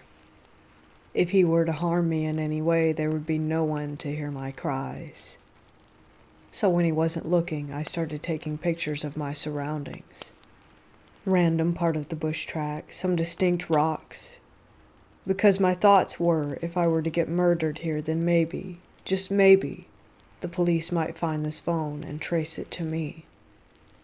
There are no words to truly express that feeling of, I am going to be murdered. If anything were to happen, would my family be able to find me? No one would ever suspect to look at a place like this. By this time, the sky was getting dark, and the guitar guy insisted on making a fire near the waterfall. I just agreed. He made a small fire, and we just sat in silence, staring at the flames for a bit. I heard a small sigh beside me, but continued to stare at the fire. After about the third sigh, I glanced over at him. He was staring straight at me with his huge, unblinking eyes, the flames making a disturbing shadow over his smiling face. He stayed like that for a solid 15 seconds. He began to scoot over closer and asked if he could give me a massage. I told him no. He then asked if I was cold and tried to cuddle me. So I stood up and said 5 minutes was up, and I needed to leave. He seemed satisfied that we did spend some time at the waterfall, so he agreed to take me home. The whole time back, he was constantly nudging me and asking me why I was so quiet. I was beyond too traumatized to answer. He forced his arm in mine, and we linked arms all the way home. It suddenly started to rain, and he just paused and forced me to face him. He asked me if he could kiss me. For once, I looked him straight in the eyes and said no. He seemed offended and asked why not. It's just a kiss. It doesn't mean anything. I told him no again, and he let it go. We're almost at my house, finally, before he stopped and said, "Well, this is yours." For a second I was confused, but realized he mistook my house for a couple blocks down. I just nodded and said goodbye to him. I walked in the driveway to the front door, waited until he was definitely gone, before I bolted out and all the way home. My sister answered the door, furious and demanding what the hell had happened and why I didn't answer her 50 missed calls. I didn't even have the energy to say anything. I just went upstairs to the bathroom, took a scathingly hot shower, and scrubbed my body clean 3 times. I know this story is extremely long, but trust me, this wasn't even all the creepy shit this guy said to me. He continued to send me messages and call me, but I ignored him. He began to grow angry and demanded for his book back. I eventually told one of my friends, who was mortified at what happened. She said to just ignore all his calls.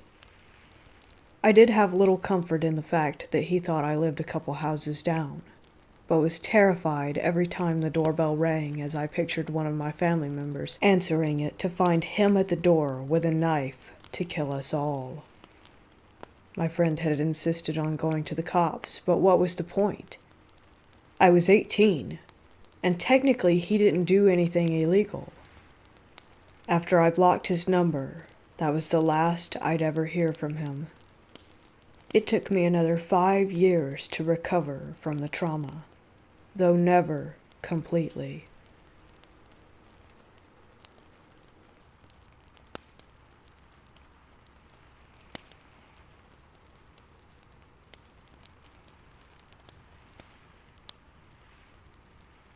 Say their name, and it will kill them.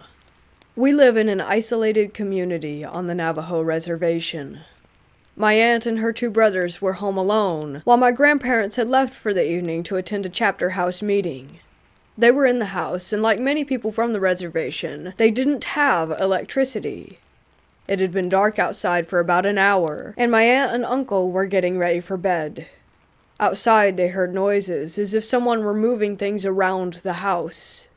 My oldest uncle went to look out the front window and saw a large figure out by the truck.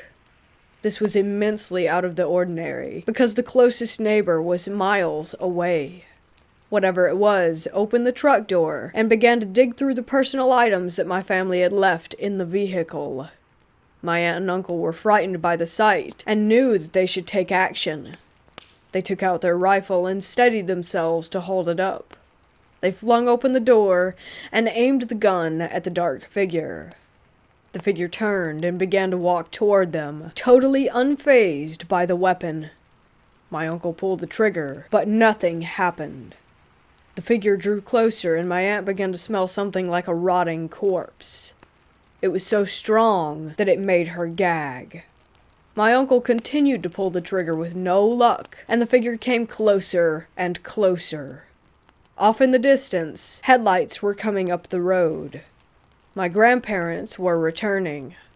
The figure looked toward the lights and started to move away and tucked itself behind a tree near the house. My oldest uncle ran toward the truck with the gun. My grandfather got out of the car and my uncle pointed to the tree. This thing was poking out its head to observe what they were doing. My grandfather ran into the house and over to the stove and grabbed a handful of ashes and rubbed over the gun and placed an ash-covered bullet into the chamber. He walked out onto the porch and fired toward the tree. Whatever that thing was didn't expect the gun to go off. The gunshot echoed, and the dark figure began sprinting. My grandma chased my aunt inside, and my uncle and my grandfather went after it. There weren't many roads or paths, so as my grandfather and uncles chased the figure, the truck was bouncing and the headlights were not fixed on one particular spot. My uncle swears that whenever the headlights would hit the figure, he saw a woman, but not only that. Whoever it was running on all fours like a bear. My grandfather eventually stopped the truck, and as they neared the ditch that drops about 20 feet, he got out and began to yell in Navajo. My uncle says that he was yelling out about a local woman. He yelled that he wasn't scared, and that he knew it was her, and to leave his family alone. A few days passed, and there was news that the woman that my grandfather had yelled about had passed away. I've always been told that if you know who the skinwalker is, say their name, and it will kill them. Strange storm drain encounter. Hello, Internet. I recently had a strange encounter with something in a storm drain and would like to see if you guys could help identify what it was. What happened? Okay, so I work at a movie theater, which means we close the building down at about 1:30, 2 a.m. So once the building was closed, a couple of co-workers and I decided to go to a hill across town that had a view of Nashville. We hiked up the hill, and once we got to the halfway point, they headed back to the car to drive up the hill faster, and I continued up alone. When I got to the top, a guy was hiding in a bush and shouted, "What are you doing here?" at me and started to run after me. Now, I know you're probably wondering where the creature comes in, and that is about to be revealed. So I ran down the opposite side of the hill towards a church and lost the guy tailing me. He went after my coworkers instead. As I reached the bottom of the hill, I found an open drainage pipe for the storm drains. It had bars covering the front at about 1 foot 6 inches apart, and decided to hide down there. I made a couple of turns and ended up about 3 or 4 streets from where I went in. The drain was about 5 feet high, so I could move quickly with only a little bit of a hunch. I decided I was going to wait a little bit to make sure I was safe, so I took my phone out and started to scroll through social media. After about 15 minutes or so, I heard what sounded like a rock getting kicked down the tunnel coming from deeper in, so I turned my phone's flashlight on to investigate and saw a pair of eyes reflecting back just on the edge of the light. The eyes were about 6 inches from the top of the tunnel. The rest of its body was in mostly darkness, but I could tell it was human-shaped. But I wasn't sure if it was bending over like I was, or if it was a shorter creature with a big head. We stared at each other for what felt like a minute, and it started moving quickly toward me again. Once it started moving, I took off back the way I came and ran to the church where my friends were waiting for me, and we left pretty quickly after that. I haven't been back to that hill since, but my coworkers and I are planning to all go down the drain together on Halloween just to see what happens.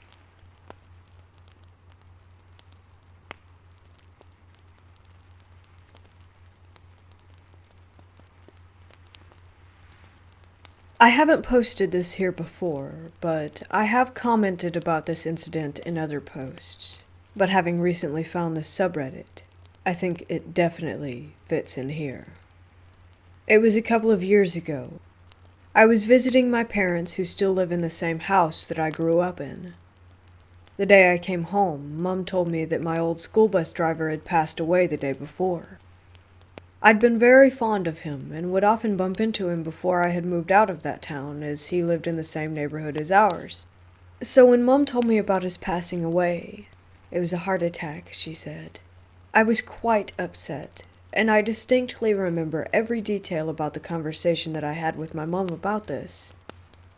Later that evening, when I was out on a run, I noticed a little blue flyer by the park with his photograph and details of the funeral and a prayer meeting.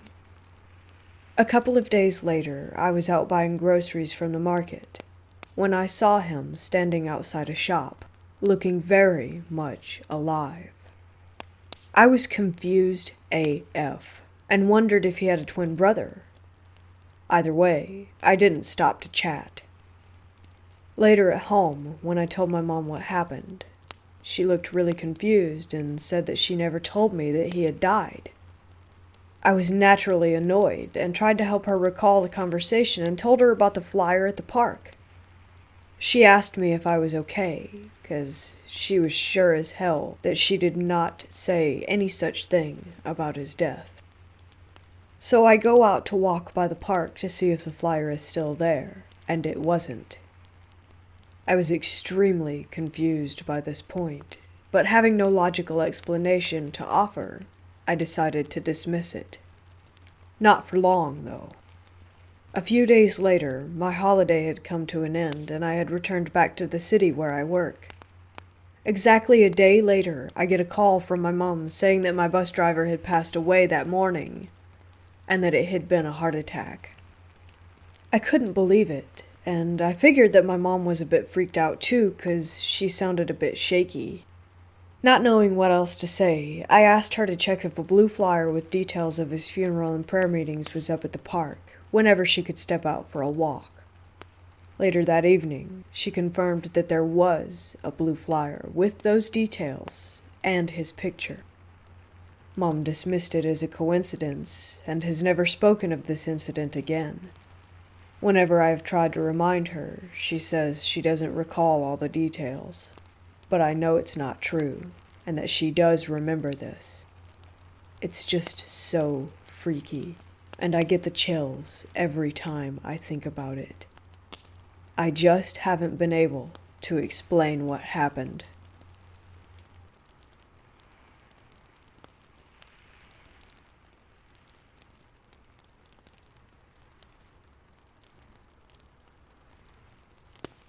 This last Halloween, I didn't have many friends. Only 2 at the time who wanted to celebrate together. One eventually bailed, leaving me and my friend Rob to hang out alone. It was freezing, and I had to bike out to our usual rendezvous place, which was about equidistance from our houses. This place was a gas station adjacent to a very large field that was occasionally used for soccer games. Once we both arrived to the gas station, we went inside, got water and sunflower seeds, and left.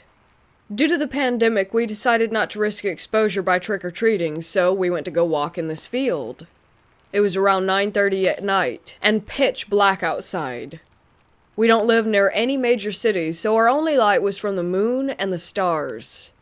The sky was clear that night, so around 5 minutes in, we became entranced by the stars in the sky, walking forward with our heads craned back, looking up.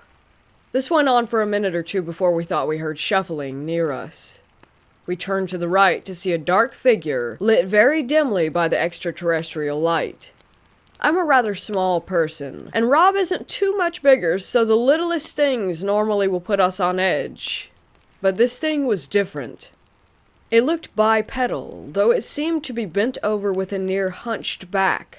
And there were protrusions from its head, either horns or ears. It was difficult to tell. I immediately emitted a short scream and ran to the side toward Rob. I knew he occasionally carried a hunting knife, as he's more of an outback type of person than me. The thing then bent down to walk on all fours and started yipping strangely, like a small dog almost. My friend grabbed the back of my jacket and yanked me back and yelled at me to run. He then pulled out the hunting knife. The creature was pacing while still making strange noises. It looked like it was about to get closer before Rob threw the knife at the thing and got up to run.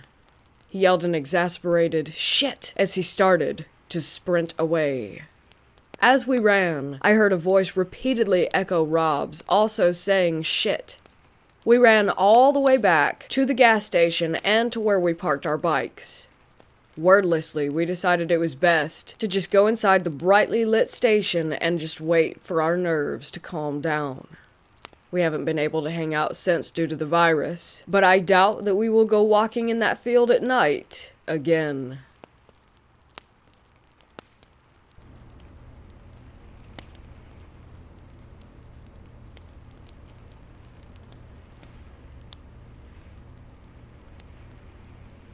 My parents live on about 30 acres of wooded land in the middle of nowhere. I was in high school at this time and was up late on a weekend.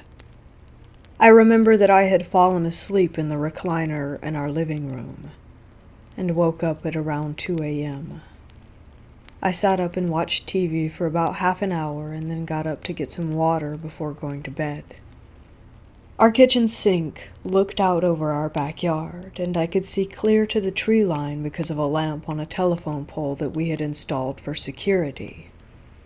As I looked out, I saw something dash across the tree line for about 50 feet before going back into the trees. I can still see it in my mind.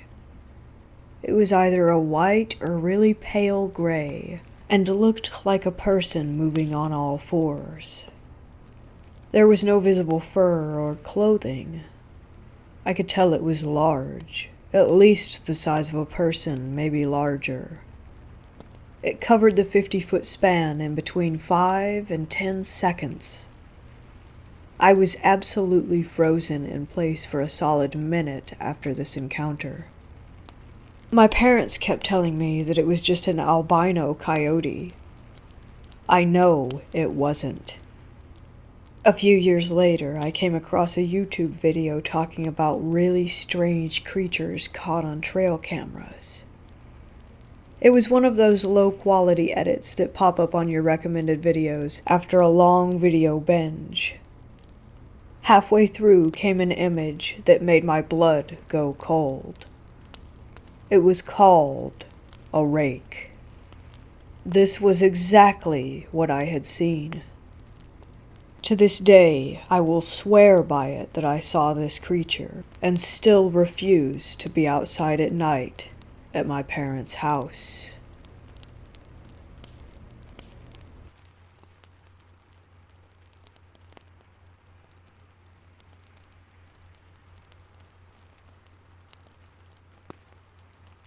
Some weird shit happened to me about a year ago. And I haven't shared it with anyone because I'm afraid they'll think I'm crazy or not believe me. Anyway, at a family gathering at my grandma's house, my mom and I decided to go get some KFC for the family around noonish or so. Once we pulled up to the drive-thru, we waited for a little bit, and nobody was talking to us through the speaker thing. So after waiting, we decided to just pull up to the window. We noticed no one was there, so we thought, okay, fuck it, let's go inside. As we walk up, we see the whole restaurant looks closed, and the doors were locked. Lights are all off, and it's empty. No customers, no employees. There was even a row of high chairs that were put up on the counter, like when a restaurant is closed. We basically said fuck it again, and decided to go get pizza.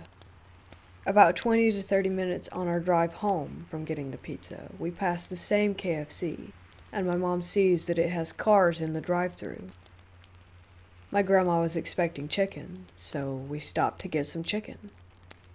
Here's where it gets really fucking weird. We walk inside in order, then ask the lady why they opened so late. She gave us a confused look and said they've been open since 10 a.m. As I looked around, there were families who looked like they've been sitting there for a while, eating and chilling. I was so weirded out, I actually asked a family how long they were there for. They were nice people and told me for about an hour. My mom and I have never said anything to anyone, because we still don't know what the fuck happened. I even thought maybe the employees were late, so the cashier tried pulling one on me, but the family made me reconsider that. I don't know. Weird AF.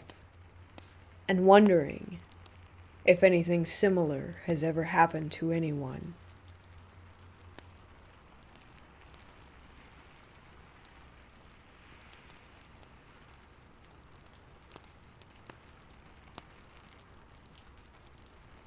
This began in January of this year.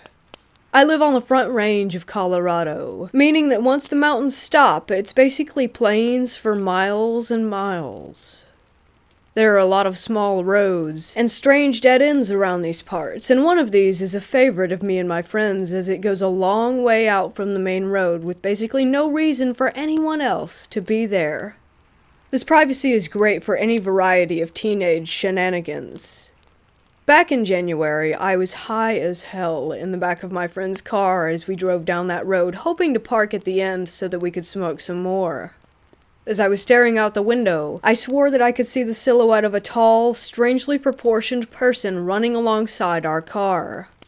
It was far out in the field, and I convinced myself that it was just my inebriated mind playing tricks on me so that I wouldn't freak out. And I didn't tell my friends so that it wouldn't bother them. We parked there for a few hours, lights off, and then went home with nothing else amiss. This actually makes me want to die now. Tonight I was headed back out to that spot with my girlfriend, both of us in separate cars. My drive up was pretty uneventful, but there was some fog that made it pretty spooky. Once we parked, my girlfriend hopped into my car and was obviously super freaked out. Once I got her to calm down, she told me what had happened. On the drive up, she looked out her window and saw a tall, dark figure, exactly like what I had seen 11 months ago, but this time, it was just standing there, staring. As soon as she made eye contact with it, her car radio turned to static. She pretty quickly turned it off and hauled ass to meet up with me. I cannot stress enough how little she believes in the supernatural, so seeing her as freaked out as she was definitely left me a little uneasy. I helped calm her down, and then hopped out of the car to take a piss. I know, literally the stupidest move ever, but at the time, I hadn't remembered what had happened to me previously, and I really had to pee. While I was out there, I definitely felt like something was watching me, but I'm a generally anxious person, so I brushed it off, as I was only going to be out there for like 30 seconds. When I stood up and went back to my door, my girlfriend looked absolutely terrified, and she was staring over my shoulder, not at me. My first thought wasn't anything supernatural. We're both girls, so I assumed that some creepy rapist had crawled out of the grass and was standing right behind me, waiting to hurt us. When I tell you I flew into the driver's seat, I really mean it. My flight reflex took 100% over. I slammed the door, looked over at her, and yelled, "What?" As far as I could tell, there wasn't anyone there. She told me that she had heard faint, female voices coming from the grass, exactly like ours. We were in an open plain, so there was no way that it was an echo. Whatever was out there was mimicking us. The mimicry is what did it for me, and I knew that we had to leave ASAP, especially as I had deciphered my hazy memories of the last time that I saw whatever it was. I didn't tell my girlfriend exactly what was wrong, just turned around so that my headlights were on her car so that she could get out there quickly. Once we were safely away, I called her and told her my thoughts. We're both incredibly spooked right now, obviously.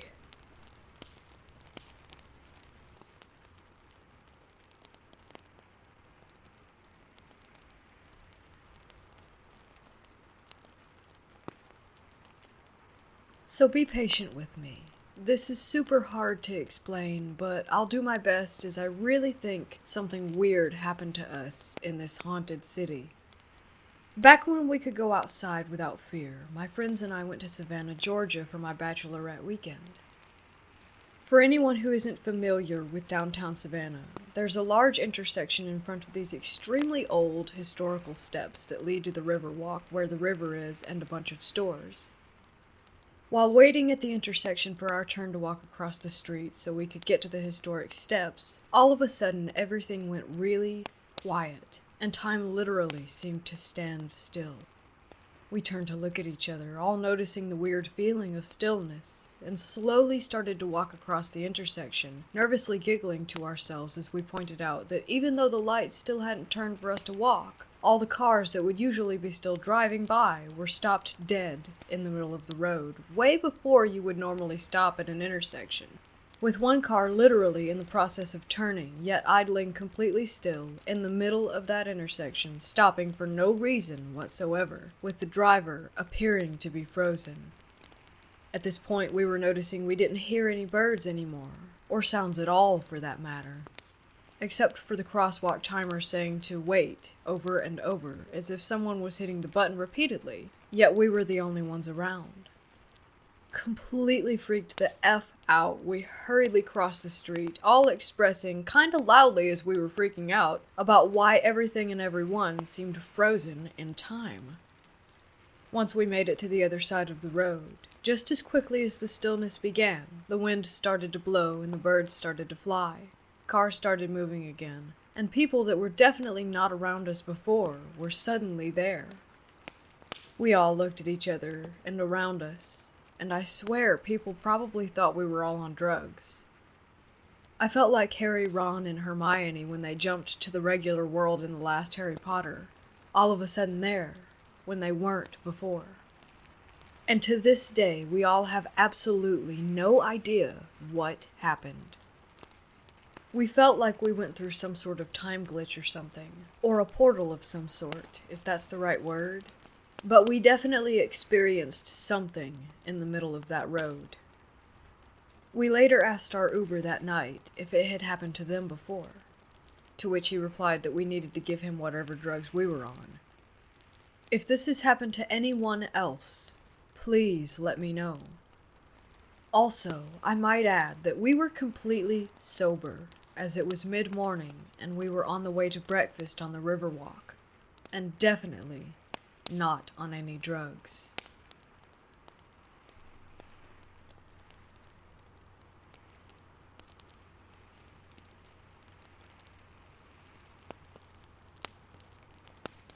I'm posting for my fiancé who experienced this a few years before we met. He was out at night walking our dog, his at the time, in his parents' neighborhood in southeast Louisiana where we're from. It was dark, and on his parents' street there's only 2 street lamps at an intersection about half a block down from their house, and another at the end of the street a few blocks from them. He got as far as the first lamp when he saw someone or something down the street, hunched over, digging in the neighbor's garbage cans under the next light. He thinks it may have been furry, but he said the color was dark, like black, gray, or maybe brown. He stopped with the dog, and this thing notices them under the streetlight and straightens up. He said suddenly it was between 7 and 8 feet tall, and its legs were bending in the opposite direction that human legs could bend at the knee. It started coming towards him and the dog at a slow pace, so my fiancé noped and turned around to go back to the house. He looked behind him, and it had sped up, so he sped up. And finally, it was full on running at a lean, and so he took off running back at the house, basically dragging the poor dog behind him, and he could hear whatever it was pounding the pavement. He jumped the ditch, ran through the yard, and into the house. He said sometime after that he noticed very large, very inhuman footprints in the yard, literally right off the concrete path that leads up to their front door. A few nights later, he went out to smoke around 3 or 4 in the morning, and there were more footprints on the concrete directly outside the door, as if this thing was just standing there, looking in the giant window that was in the front door. Also, this was around the same time that summer when a lot of pets were going missing in the area, as in you couldn't go a block without seeing missing posters plastered everywhere. We have no idea what this thing was, and he never saw it again after that, and animals stopped going missing shortly after. We've talked about it a bunch of times, and have been trying to figure it out for years.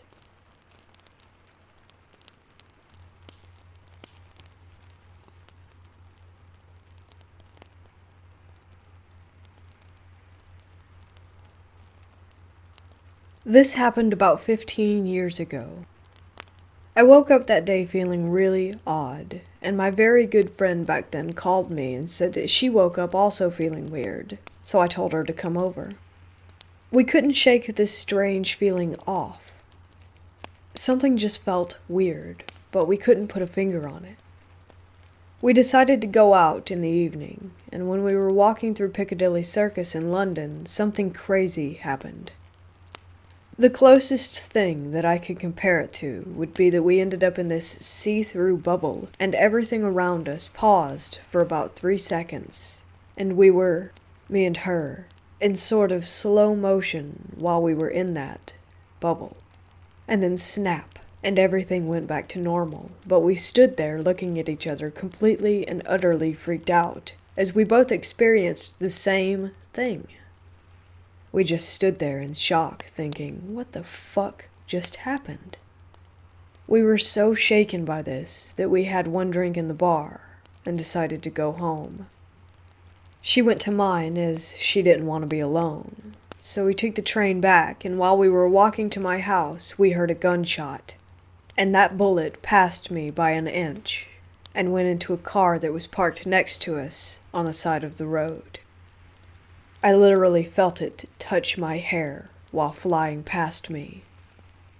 There was a guy in the car who got out and started screaming and panicking as the bullet hit the side door, and we stood there petrified, thinking, what the fuck is happening today? We then ran off and sprinted all the way to my house. The area I used to live in back then is one of the safest areas in London. It was by St. Catherine's Docks by Tower Hill, so whoever is from London can relate. Also, gun crime in the UK is very rare, pretty much below 0, so this whole incident just didn't make any sense.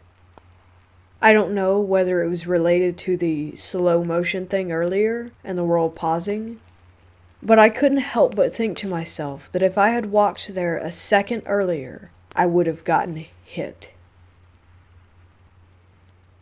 This happened about 10 years ago. Me and DH were in our early 20s and renting a small flat in a tiny rural village in southern England. This didn't happen to me, but to my DH, who is a very straight-talking, no-nonsense person. I have never known him to lie. He has recounted this story to me a few times over the years and never strayed in the details. Whatever happened is a memory for him. He really believes that whatever he saw, he saw. Our home had woods and commons nearby that DH and his friends would play some sort of midnight commando hunting game in. They were out one night when DH came home early, panicked and out of breath. He said that he had been crouching in the bushes alone, but not too far from his friends when he noticed something else, also crouching, through the leaves maybe 10 meters away. It was humanoid in shape, but possibly with longer, leaner limbs. It had silverish skin in the dark. DH couldn't entirely believe what he was seeing and puffed himself up and started walking toward it. He said he got to about 5 meters away, fully expecting to find it was a deer or maybe a homeless person. As he got closer, he was increasingly sure that it wasn't anything normal. It had a humanoid face and was not frightened of him. He said the thing that freaked him out and made him run away was the fact that it didn't move or run. It just carried on watching him as he ran toward it. When he stopped and looked at it closer up, he turned around and legged it in the other direction and said he heard the thing move too behind him. He didn't look back, but as he was slowing down back towards the edge of the forest, he was quite unfit at the time, he heard leaves rustling to the side of him and saw it again through the trees, still watching him and only a few meters away. He pegged it again, but bumped into a couple of his friends on his way out. He told them to get out of the forest. His friends didn't take him seriously, but did amble back to our house without seeing anything.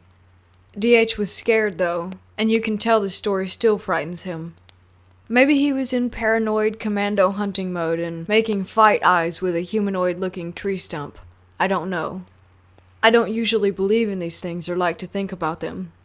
I did used to get an extremely creepy feeling from the woods nearby to that. You had to walk through to cut from the train station to our home. I didn't like staying in that flat alone.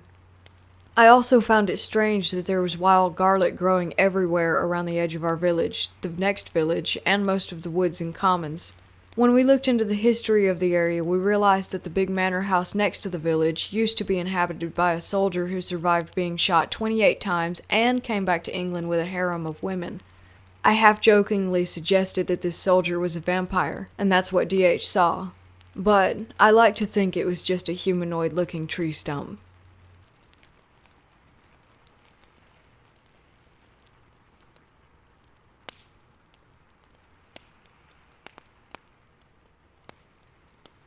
This took place mid-July of 2020.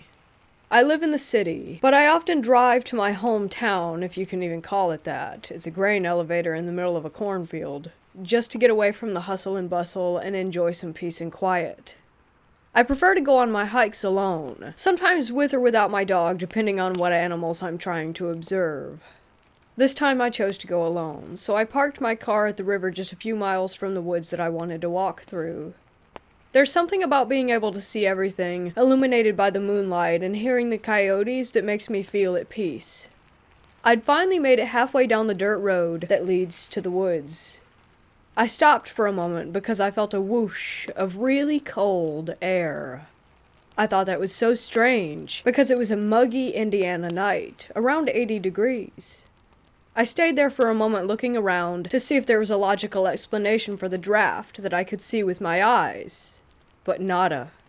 At that point, I looked directly above me and saw 3 baby raccoons trying to sleep on a branch just above my head. I remember thinking to myself, that's kind of odd, aren't raccoons nocturnal? But I just appreciated them for a moment and kept on going. I get another 500 feet down the road and whoosh, another burst of cold air. I stop again to try and figure out how that was happening. There were clear skies, 0 wind. I couldn't think of a good explanation. Before I had much more time to think on it, I heard something.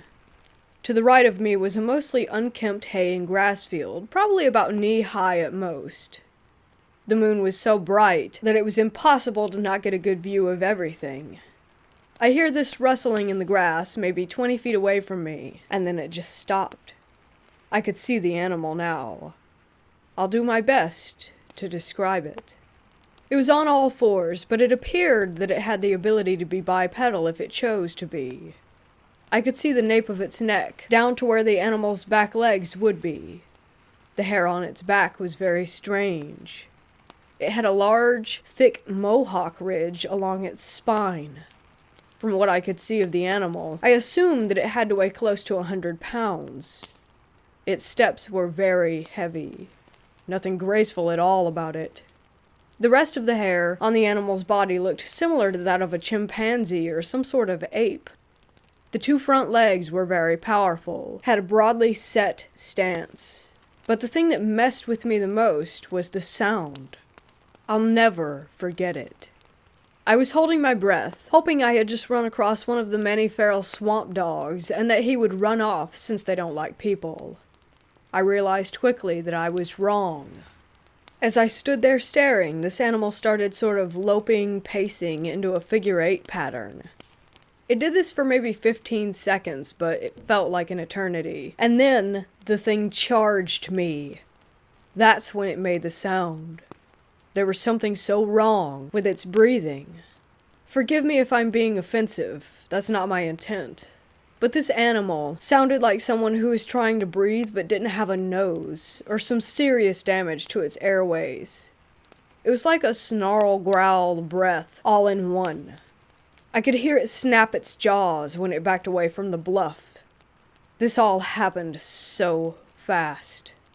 Let me try to give more context. About another 500 feet away from where this happened, there's an old-fashioned settler's cabin. My first thought was to get there for safety, but before I could even make that choice, I heard a scream. Not a human scream. I'm not an expert, but through my many years of living in the woods and observing the different animals, I've got an okay ear for knowing what animal calls come from what animal. This scream sounded like a mountain lion. We don't even have those here. So basically I had to say no to that plan for safety. But wait, there's more. If you continue down the dirt road past the abandoned cabin, there's a small parking lot. The reason I didn't take my car there is because you're not supposed to be in that park at night. Well, someone else was there too. After I heard that scream, I heard a car and then started to see the headlights come over the hill toward me by the cabin. At this point, I was flipping out. The crazy animal that charged me was nowhere to be seen. There might be a crazed wildcat just a few feet away, and now some Cutlass Supreme is hauling ass in my direction. In all my wisdom and fantastic decision-making, I dove into the hayfield to hide from the car. Yes, the same field that the crazy animal was in. Thankfully, they didn't see me, but they were absolutely flying, tearing out of that place like a bat out of hell. It made me wonder if they had something to do with the screaming animal, or the weird one in the field. Needless to say, I had had enough of that night, and cut my way through other properties and woods to get back to the river where my car was.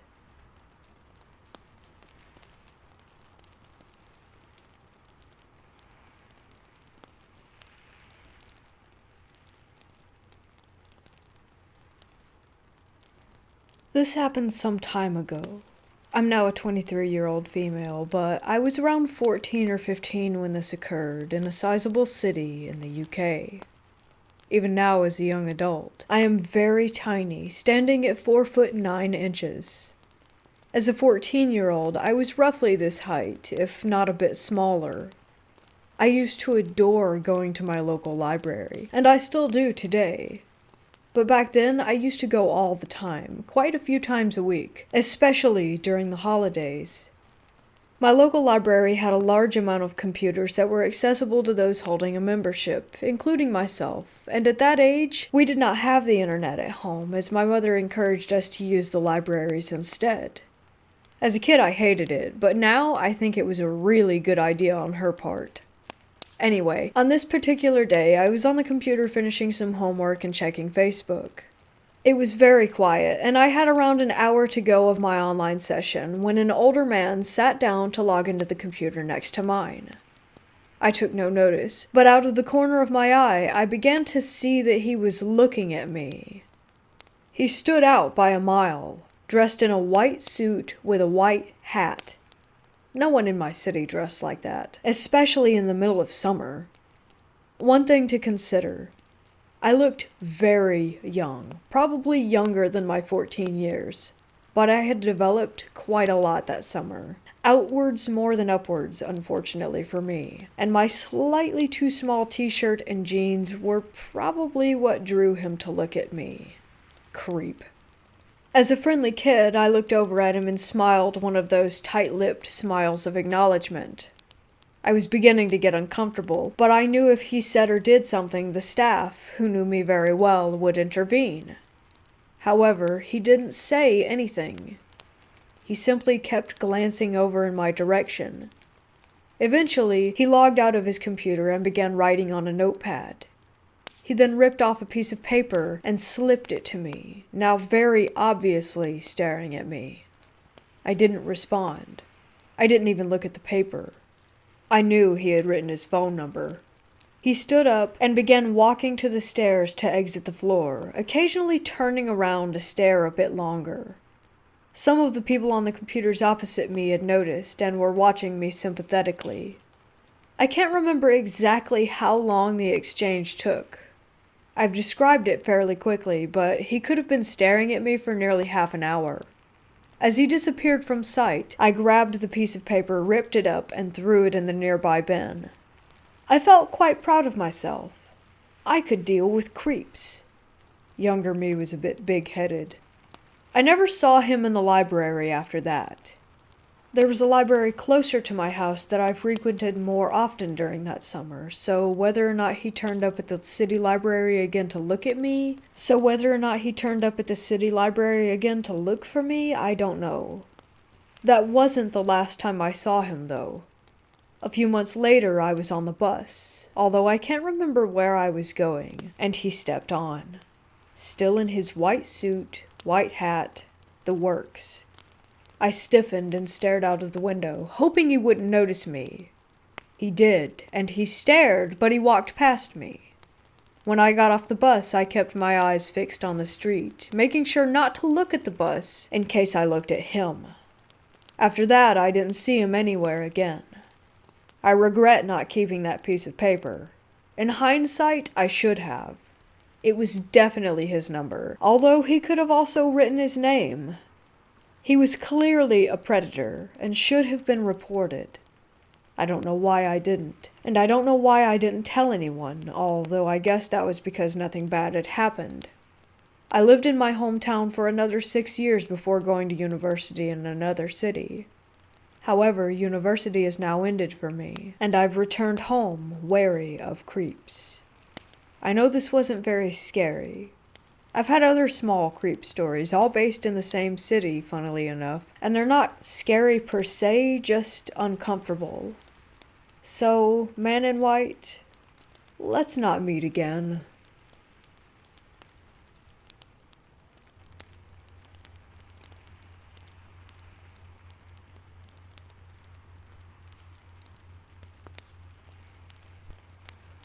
I'm from Norway, and I'm fortunate to travel a lot. During my travels, I've seen the same dad and son on 3 different occasions, 3 different continents, in 3 different decades. And they looked exactly the same each time. So the first time I saw them was in New York, back in 1999. I took an escalator in a mall near Times Square. I was going down, they were going up. All 3 of us stared at each other until I reached the bottom, and they, the top. Fast forward to 2009. I'm in Rome with my family, and in a new mall, new escalator. I see them again. They look exactly the same, and I realized that I had seen them before. And we do the same thing. Stare until I reach the bottom, and they, the top. Fast forward again, this time to Dubai in 2019. I'm at the Dubai Mall, and you guessed it. There they are. This time it looked like they recognized me too. They just stared at me different, like they didn't want me to see them. They both looked very serious and almost angry. This time I felt super uncomfortable because I immediately recognized them.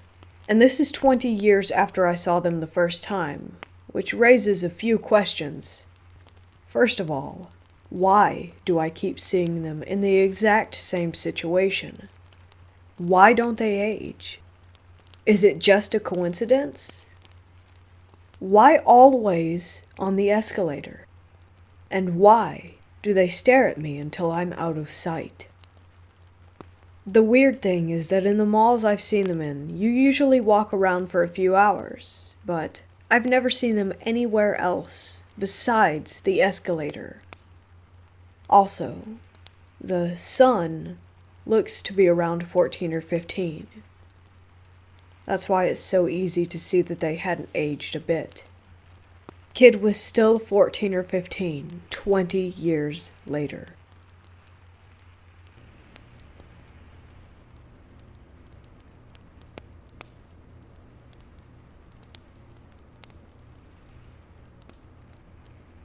I posted this in a UFO subreddit, as I was not sure what a crawler was until after doing a bit of research. There's a possibility that what I saw that night may have been a crawler as much as it could have been an alien. I never saw a UFO, but I saw an entity mostly associated with UFOs. I grew up in the USSR, in now northern Belarus, until I was 13 years old. 37 years ago, my mother and I saw an entity outside looking in at us through the window.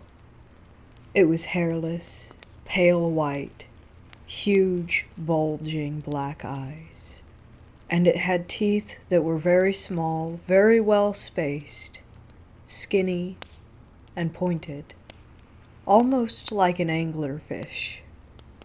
We hid for hours until we heard my father return home. We both looked out to see the being stand up from behind a wall. It was much taller than a human. It was hiding back there behind that wall, and I believe that it was waiting for us to come outside. My father drove up the driveway, and we saw the silhouette of its body from the back. It was hunched over, staring at the car. My father saw it in the headlights, and what it looked like, perfectly. He drove at it, and it ran away into the brush around the house. It never made a sound. It seemed smart but cautious, and the overwhelming feeling that I got that night was that it was vicious and violent. My parents spoke with the police, as we were so horrified about the encounter. After speaking to the police or the KGB, we were relocated and forced to never speak of the event to anyone. Within 30 hours, I was living in a new home nearly 100 kilometers away. I have searched for so many years for an explanation. I've spoken to government officials in Belarus. I have had interviews with people who lived near our home then, about 10 years ago. I have no answers.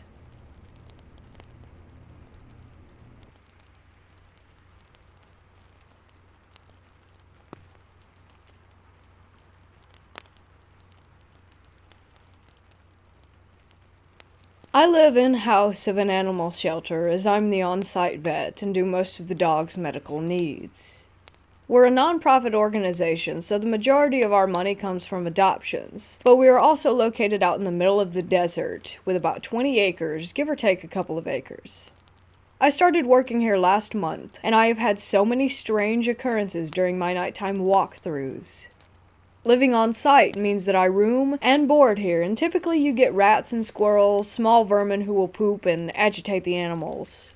But last night, I was walking around with my flashlight, and one of the dogs who is very calm and chill, his name is Gizmo. He sort of protects me as I've had a raccoon attack last week and had to get a couple shots and some stitching. He comes with me for protection as he's a guard dog of sorts. He's a pit bull terrier. I was counting our dogs and double-checking everyone had gotten their meds, and the cages were locked. I got to the back where trucks can pull in and go out onto the open lot and see what I assumed was a very large dog. I thought that it was one of our big dogs that got out of his pen, so I approached it. But Gizmo started growling and whimpering and pulling back. I flashed my light, and the dog was hunched over still. I pulled Gizmo and he wouldn't budge. I walk over to the kennel where I thought the dog had escaped, but the fuzzball was in his pen. I flash the light in the direction of the dog again, thinking that it's a stray, and see it standing on its hind legs. I don't think anything of it, but that it's a big dog, and that it'll tear Gizmo to pieces, so I release him from my waist leash, and he takes off back to the gate, and sits there whimpering and barking still. I turn to look back at the dog, or thing, and keep my light shining, and get my phone out and have 911 ready to dial. That thing stood tall on its two hind legs, and honestly, I was probably stupid to go closer. I got closer, but it started running away on its two hind legs, and it just sent chills down my spine. Gizmo came back to me and started pulling me away. As I closed and locked the fence, I felt like it was out there again, and so I walked back quick to my room and let Gizmo sleep with me. My boss told me it's my mind playing tricks, but I didn't tell her Gizmo saw and felt the presence as well.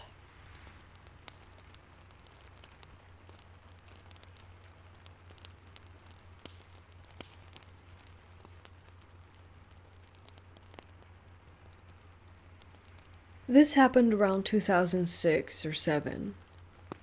There is, this guy.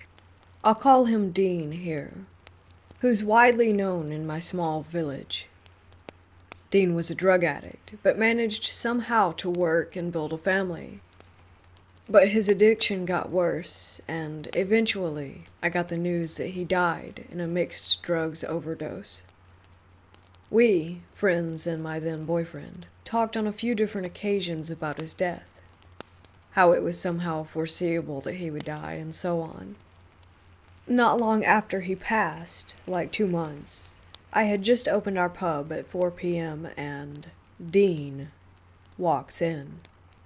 He didn't look great, but he also didn't look dead. He noticed my facial expression and got slightly pissed as to why I was looking at him in such a way, so I quickly shook it off and served him. Later that evening, when my boyfriend arrived, I asked him what was going on with Dean, that he should be 6 feet under. But he said that he had no knowledge about Dean being dead, or that we had had talks about it. I asked them if maybe I confused him with someone else's death, who we all knew and we were talking about, but they denied having knowledge of someone else's death. Funny part is that after this happened, Dean got rid of his addiction, and got his shit together. A glitch which happened earlier, around 2004, where my same as above boyfriend and best friend and I went to Berlin for 3 days. We rented a room for 3 in a little lo-fi hotel. So the first evening, it was Friday, we went out and looked for a location to have a good time.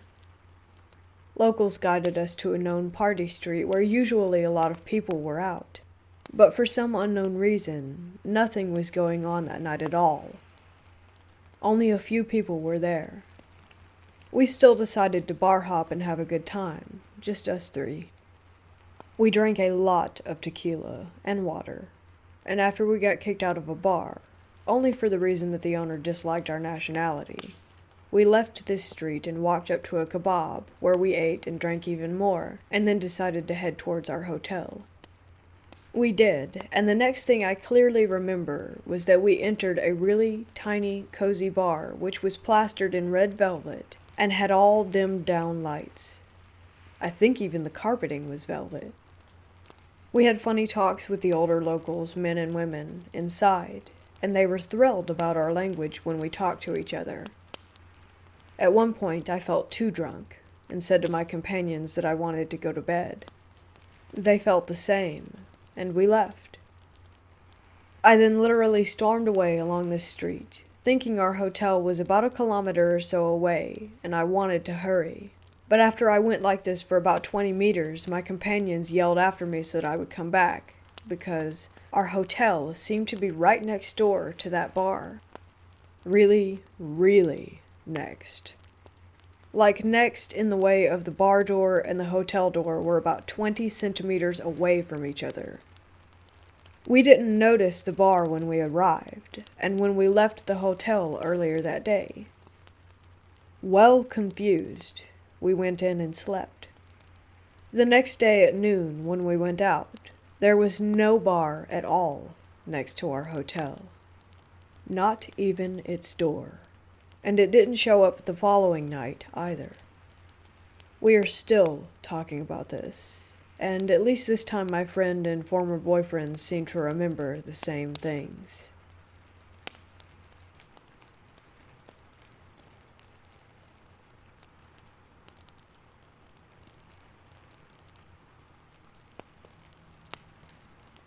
So about 2 years ago, a friend of mine had moved into his own apartment. The sofa that was in it was old and worn, so he decided that he would try and find a new one in better condition. He asked me to help him look for one, as my dad had a van, and we would need to use that to transport the sofa, so we went on Craigslist to have a look at what other people had for sale. We came across one ad that stated a 3-seater cream leather sofa, great condition, free to first viewer. There was a picture of it, and it looked to be in perfect shape. Now, the ad had been up for a week, so we thought that maybe it was already gone, and that they just hadn't taken it down yet. So my friend contacted the seller, and nearly instantly got a reply saying that they still had the sofa, and that it was available if we wanted to collect it. I was a bit wary that it was still available. I mean, a free sofa in perfect condition that had been up for a week, and no one had taken it yet? We thought that maybe there was something wrong with it that could only be noticed when viewing the sofa in person that was maybe hidden in the pictures. It was a weekend, and we had no plans, so we decided that we would go and check it out. My friend contacted the seller back again and organized a time and place to meet up. They decided on a local McDonald's car park at 9 p.m. as the seller said he was at work until 8 p.m. and would need time to get ready after that. The seller said he would be driving a green Honda Accord with a trailer. So we pulled up to the McDonald's car park about 8:50. There were loads of people around, so we had no reason to think that we would be in any danger or anything. At about 8:55, my friend got a text saying that the seller was about 15 minutes away and they asked him to describe what vehicle we were in, so we described the van. About 5 minutes after he had texted the seller saying what vehicle we were in, an overweight man around 50 years old with a gray, scruffy beard and greasy hair approached the driver's side window of the van, which was my side. He was wearing a plain white t-shirt and what looked like food stains all over it, with black jeans with holes torn in them, and dried mud stains all over, along with a pair of black steel-toed boots also covered in dried mud. He knocked on my window, so I rolled it down a bit. "You boys here for the sofa?" he said in a gravelly voice. It sounded like he needed to cough, but couldn't get it out. Yeah?" I said to him. "Rob's car is broken down just the road, and his phone battery has died. I was with him and I walked up to get to you guys.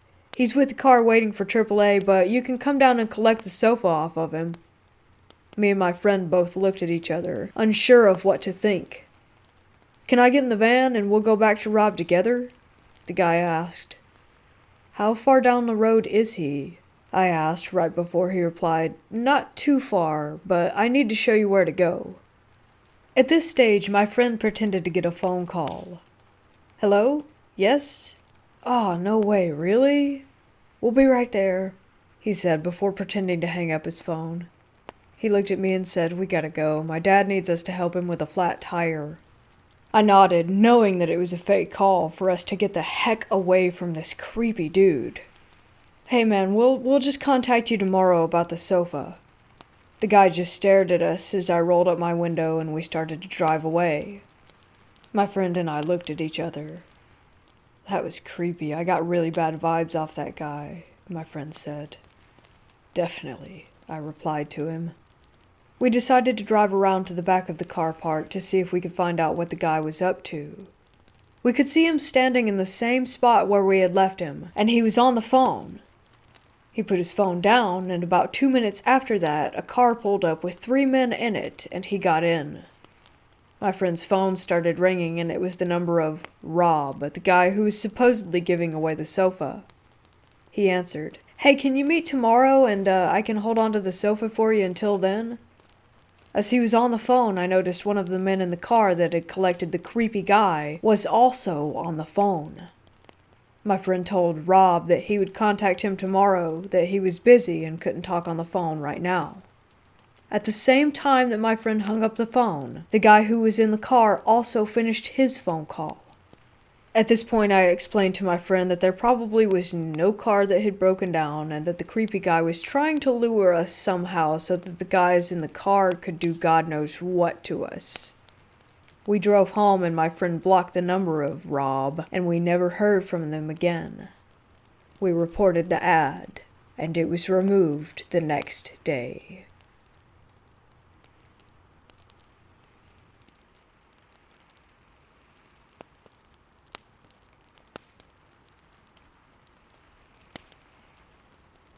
I was riding my bike down a long road with almost zero vehicles on it. I was in the dedicated bike lane, scooting along as I'd done hundreds of times before down this stretch of road. There's about 3 feet of opening gap between the curb of this road and the bike lane, followed by a 3-foot wide bike lane, and then finally, the vehicle lane. Vehicles are not allowed to park in the gap or bike lane unless they're the city maintenance vehicle crews. Vehicles are not allowed to park in the gap or the bike lane unless they're the city maintenance crews that service the road, grass, and noise walls of this particular stretch. Well, this day there was a big blue moving truck parked right on the curb, wide enough to take up the empty 3-foot gap and the 3-foot wide bike lane and spill over into the vehicle lane.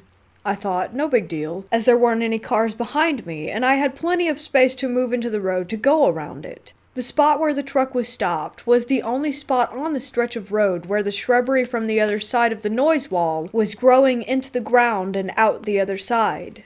It sticks out like a sore thumb. But anyway, as I was going around the truck and into the vehicle lane, the door to the cab of the truck flew open forcefully right as I was about to pass it. I'm talking like the person that threw it open was trying their best to hurt me and waited for the best opportunity.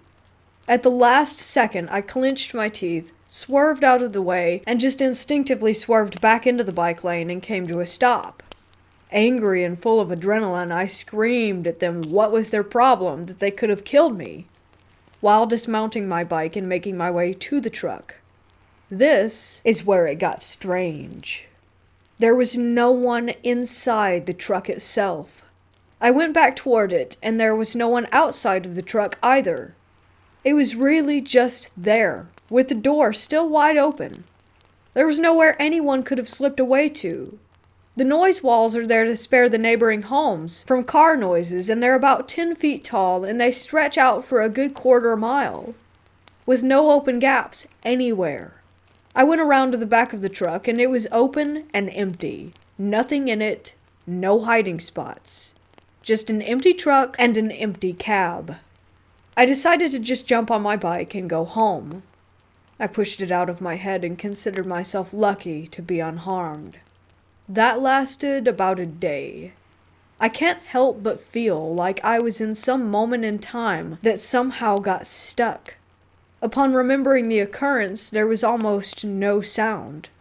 No other cars driving by, no birds chirping, no wind blowing on what was actually a fairly windy day. It wasn't until I got closer to my home that everything felt normal again, and I was able to move past it. Now it plagues me that I didn't take a photo with my phone or didn't look for one of those "How's my driving" stickers to report the truck.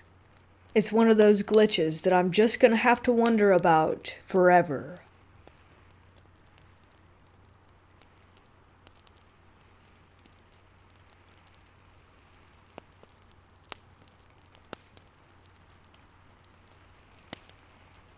This happened around 12 years ago when a group of teens and a few adult chaperones went to a youth conference that was being held at the casino in Minneapolis.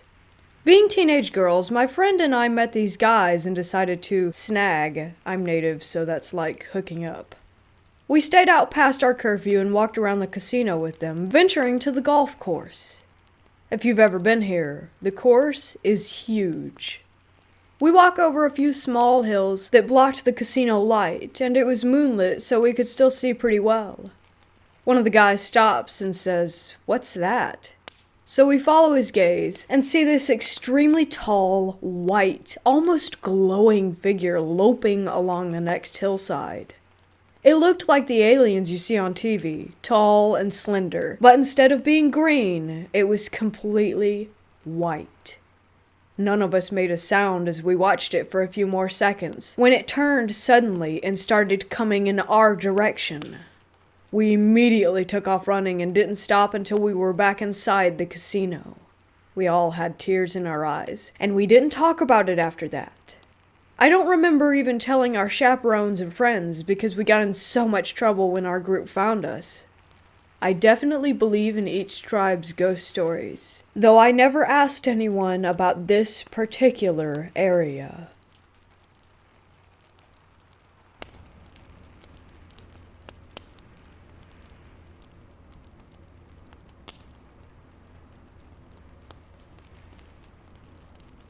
Before the pandemic, I was visiting West Canada, just exploring caves. when I'm pretty deep inside of one, perhaps 70 meters in, I get to this pretty tall section of cavern, and then I hear it. A scuffling noise. I put it off, thinking that it was just some rocks moving. I turn off my headlamp, and then I see them. These two glowing eyes. Glowing yellow eyes. So I turned my lamp on again, and what I saw this time was terrible. There was this grayish thing. It looked humanoid, but its arms and legs were too long and splayed out weirdly. Its claws were long, and they looked like they could easily slice through Kevlar. Its teeth were long as well. Its skin was super tight around its ribs and spine. I could see its bones. It screeched a horrible noise. I had to cover my ears. I look back, and it's gone. But I hear this low growl. Well, I felt it more than I heard it. So I start slowly heading back, and it starts moving toward me. So I start running. Pretty close to the exit, I could see the sunset. I felt its breath on me. As soon as I reached the exit, though, it pulled back.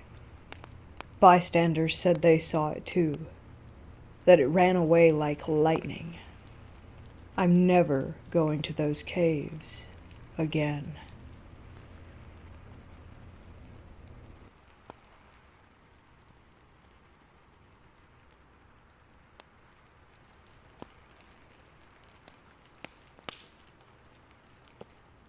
Last year, I was living in a small mountain town in central southern Colorado in the Rio Grande National Forest. Super small town. Ute natives were tragically killed in the whole area. I don't usually get creepy vibes when I'm there, but it's definitely weird in many ways. I was in my car at 2 a.m. with a friend. We were parked outside our house looking down the road with the only streetlight across the street lighting up the area. From 15 yards in front of us, we see a large animal emerge from darkness and catch the light. We started asking each other what it was, commenting on its size. It was like the size of a small horse or a big deer. It walked toward us. It stood 1 yard away from my door. We were frozen. We were unable to move, and we just stared at it with it so close to us, and I said, "Is that a wolf?" It's all I could think that it could be. It was tall, completely silver. It looked like a wolf from a movie. As it stood there, it looked up to the sky, and then left, and then to the right. Then it ran away toward the large cliffs at the back of the town where the abandoned mines are, and a large forest begins. We were stunned. We stayed frozen and silent for minutes until we just started laughing.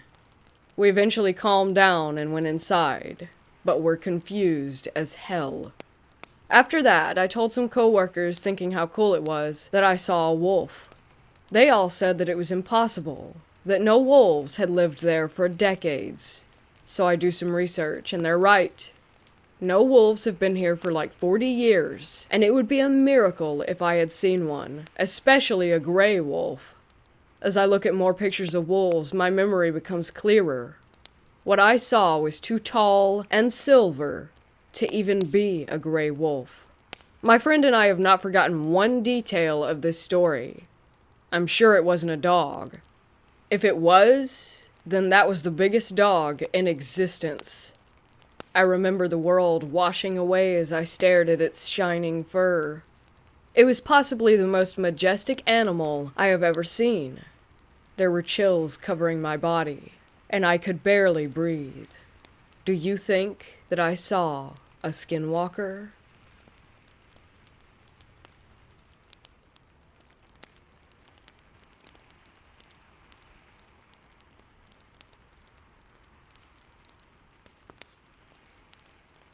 Last week, at the end of a long shift at a historic hotel, I saw a glimpse of a petite woman with a blonde bob and long beige coat staring up at a wall. It resembled a former manager who had worked there pre-COVID shutdown, but after a second I remembered that she wasn't back to work yet. When I realized this and looked back to where she was, no one was there. My coworker and I quickly scoured the area, but it was vacant. I wrote it off as a benign spirit, as I've experienced some friendly activity there over the years. She just seemed curious or lost. However, I was talking with this former manager on the phone a couple days later, and she told me that she'd just had a dream that she was back working at the hotel and described exactly where she was in the dream. It was the precise location where I had seen the figure. Now, I'm not sure what I believe.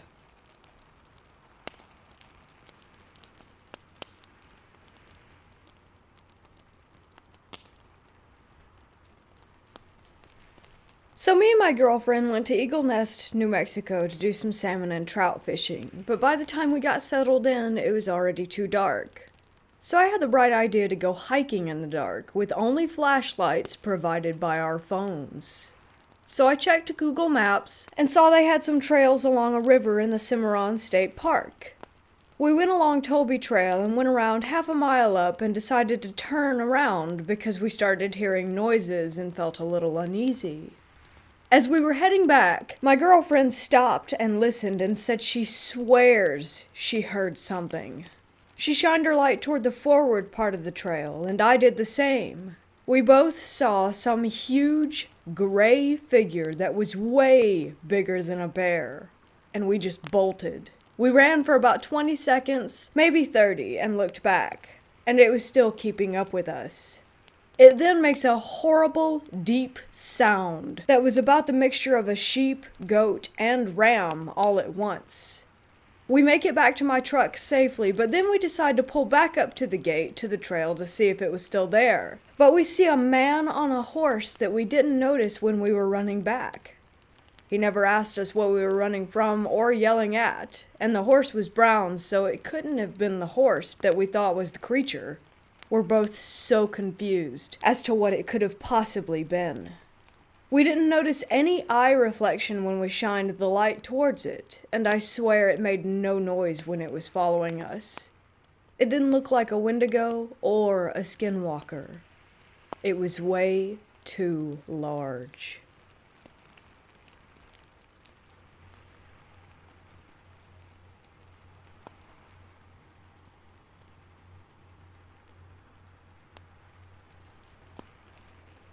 My grandparents have the cattle farm that little kids' fantasies are made of, complete with Native American burial sites and a creek running all the way through. The kind of place that you explore with your siblings and cousins until you are called back for dinner at the very last possible moment. My oldest cousin used to scare the rest of us by taking us into the back pasture where my grandfather had dumped the bodies of all the dead cattle. It was effective. The ground was littered with carcasses, new and old. The smell was overwhelming, and in my child's mind, this was some sort of hallowed ground to be revered and feared. A few months had passed since we went to the graveyard, and it was spring. We went to the farm as usual that weekend, and I took off into the pastures, books and blankets in tow. I loved going out and pretending that I was the first to discover a place, like most kids. I went past the creek and the tiny island where I usually pitched camp, and decided to go all the way back to the tree line, in the back pasture. I figured that the scariest thing there were the fat, old, bloated cows waiting for a vulture to strike, and I would be well past that. When I finally got to this newly cultivated spot, I remember being so happy to be so far away from the farmhouse. There were always my 3 little sisters and 5 to 8 cousins running around, not to mention the chickens, dogs, and adults. I spread my quilt on the ground and sprawled out, soaking in the sunshine, and eventually fell asleep. The next thing I remember is the sound of horses, like in the woods. Did I mention the backwoods of the back pasture? I woke up and saw two men stop their horses about 6 feet shy of the fence. They looked to be about 40. I was 13. I looked at them as they stared me dead in the eye while they dismounted. In a split second, I was running for that farmhouse and screaming for my grandfather, wishing I wouldn't have ventured out quite so far. I never did find out who they were.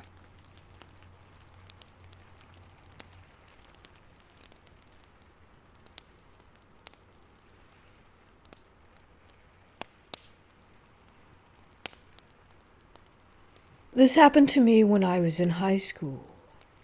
I was around 15, 16 years old, so it was around 2005 or 2006. Now, for context, this happened in France in a medium-sized city. I had to take one bus and one Tramway, to get to my high school. It was about 45 minutes to a 1-hour trip. Usually classes start at 8:15 a.m. and the tram would be packed up with people as my high school was located next to the university and another high school. But that day my class started at 10 a.m. As a result, the tram was practically empty, which meant that I could get a seat for once.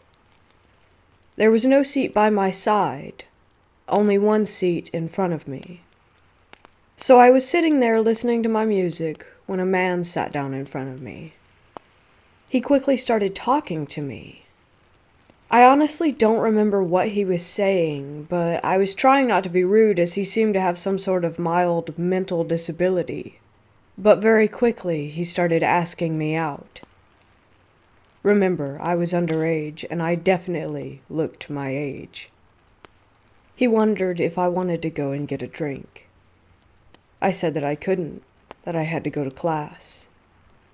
He was very persistent. At some point he took out his wallet and offered me money. I remember him saying something like, "If it's about money, don't worry about it." He pulled out about $200 in cash. I was already creeped out by now and couldn't wait to get out of that tram, but I was also too shy to get out and sit somewhere else. That's when he pulled out a piece of paper.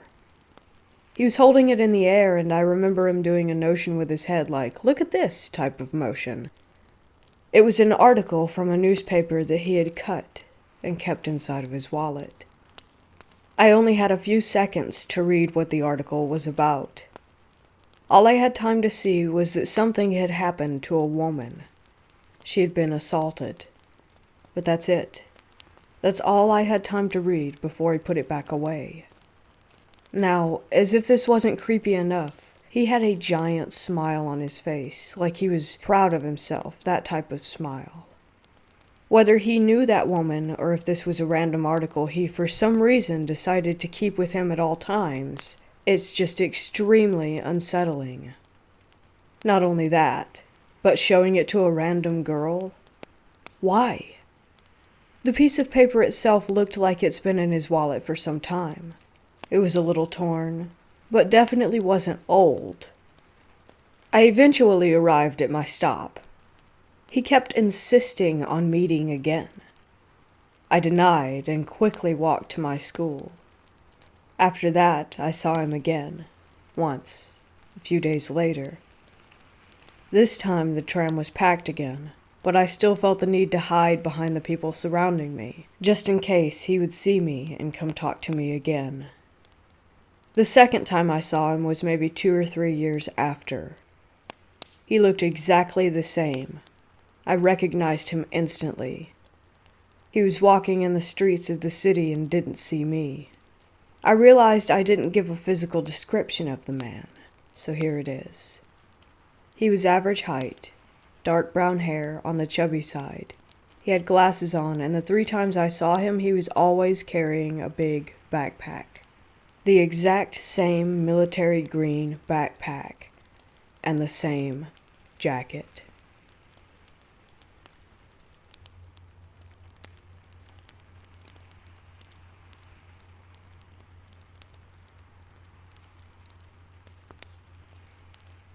This just happened today, and it still got me freaked out.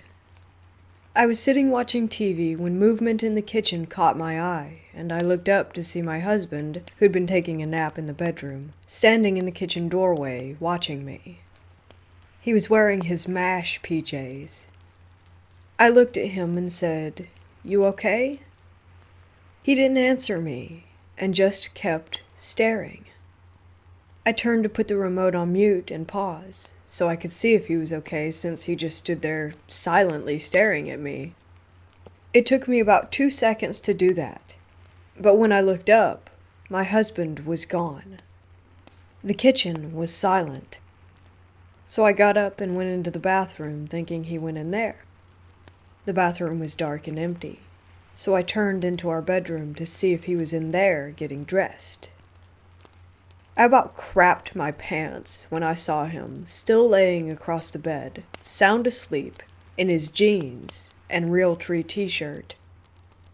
It dawned on me then that who I saw in the kitchen hadn't been my husband, even though it looked like him, and was wearing PJs that my husband actually owns, but wasn't currently wearing at that time. I can't figure out what happened, or why or how I saw what I did. If you guys can figure it out, or have a good guess, please let me know, because I'm still unnerved. It was creepy.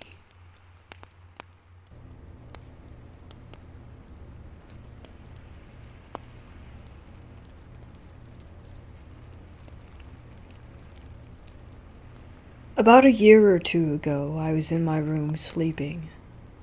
I was on my side facing the wall, with the closet in it. I don't even remember waking up. I was just all of a sudden propped up on one arm, still on my side, staring at the closet. I couldn't move either during this event. So as I was stuck staring at the closet door began to open, and I heard whispering coming out from within.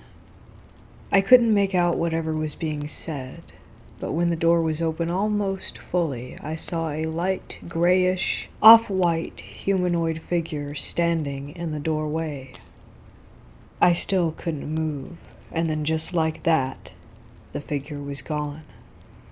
The closet door shut, and I was wide awake, laying on my side without any memory of lying back down. It's important, I think, to note that I never felt any fear during this event. I didn't have any kind of emotional response at all. I was just watching what was happening.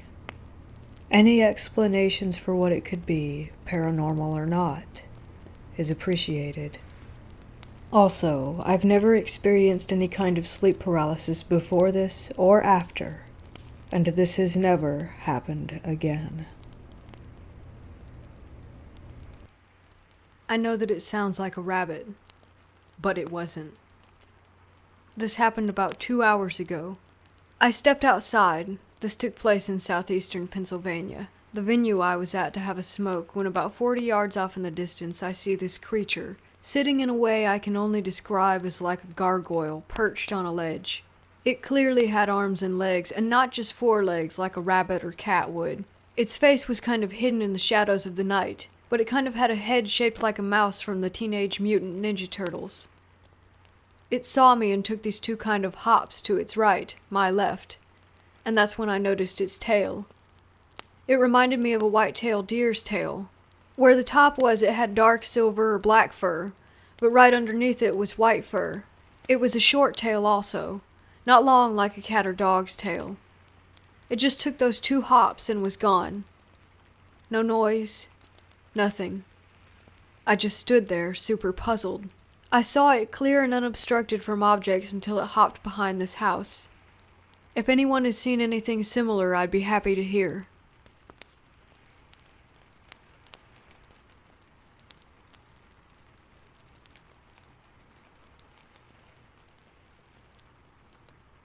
I don't usually really believe in most myths and legends and stuff like that. But something I recently witnessed made me doubt myself. I don't know if I'm just being paranoid, but I might have had a very close encounter with something that is definitely not human and scared me out of my mind. Basically, last night I decided to go hang out with a close friend and skateboard around a bit, and I met some other friends from school down by a grocery store there. We decided to hang out for a while and walk around, and they told my friend and I that they needed to start walking home, and that they wanted to show us some apparently cool, sketchy treehouse, where people always go to chill and do drugs and whatnot on the way. We start walking that way, mostly through just suburban neighborhoods, and at that point, it's almost completely dark outside. There were around 7 of us at first, and people mostly started heading out until it was just said friend and I and a girl who had agreed to take us to see the treehouse since it was fairly close to her home.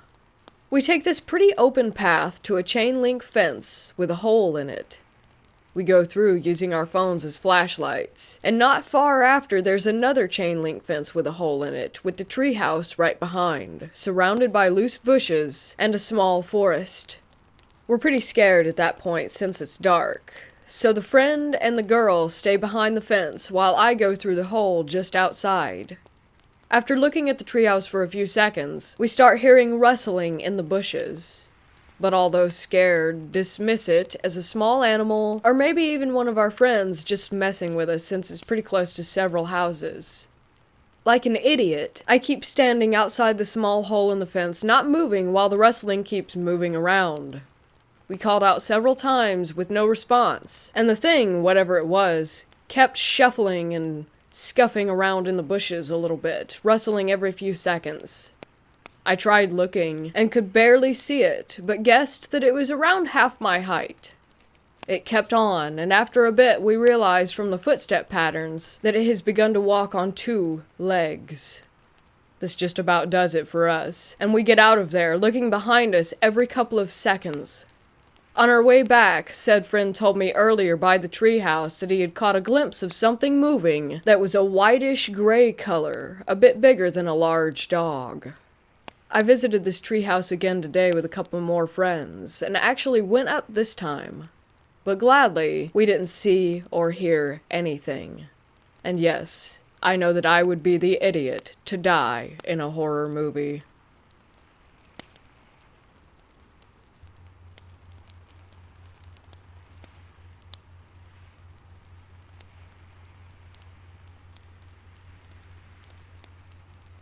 One of my best friends and I really don't know how we ended up in each other's lives. And no, I don't mean in a cutesy, where did I find you type of way. I mean that neither of us remember how we got to where we are in our relationship. We met as teens through mutual friends, but were never more than friendly acquaintances at most. Next thing I know, 10 years later, I'm involved in her wedding. She's a bridesmaid at mine. We're at each other's houses multiple times each week, and I even visited her and her daughter in hospital hours after she gave birth. We are super involved in each other's lives, which isn't unusual for close girlfriends. The problem is that there are big, serious details missing.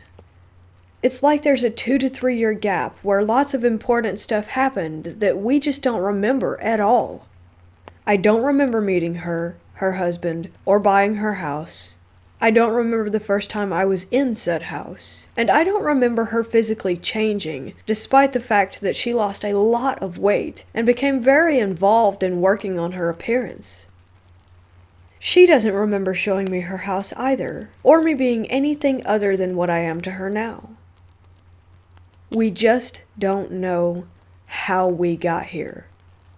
It doesn't seem all that important or mind-blowing, but it really unsettles me when I think about it or when we chat about it.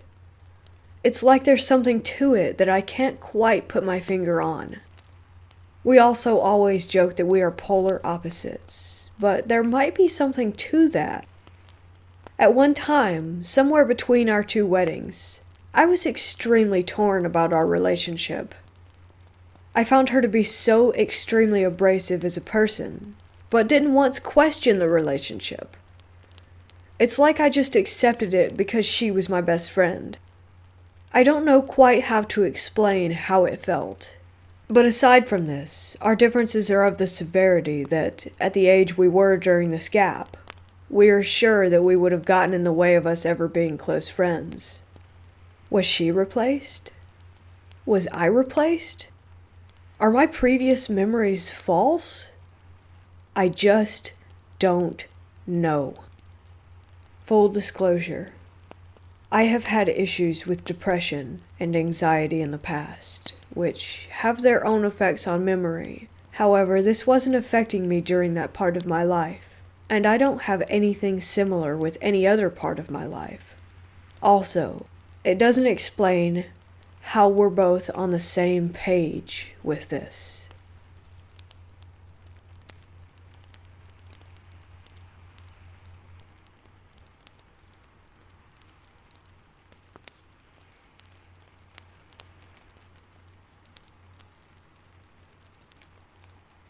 This story happened around 4 years ago when I was 15 years old and we had just moved into this house.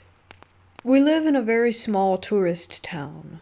It's cool K through 12 in one building, population of 700, not during tourist season kind of small. There was this weird druggy that everyone knew and hated. He lived in one of his parents' houses and didn't pay rent, so they decided to kick him out.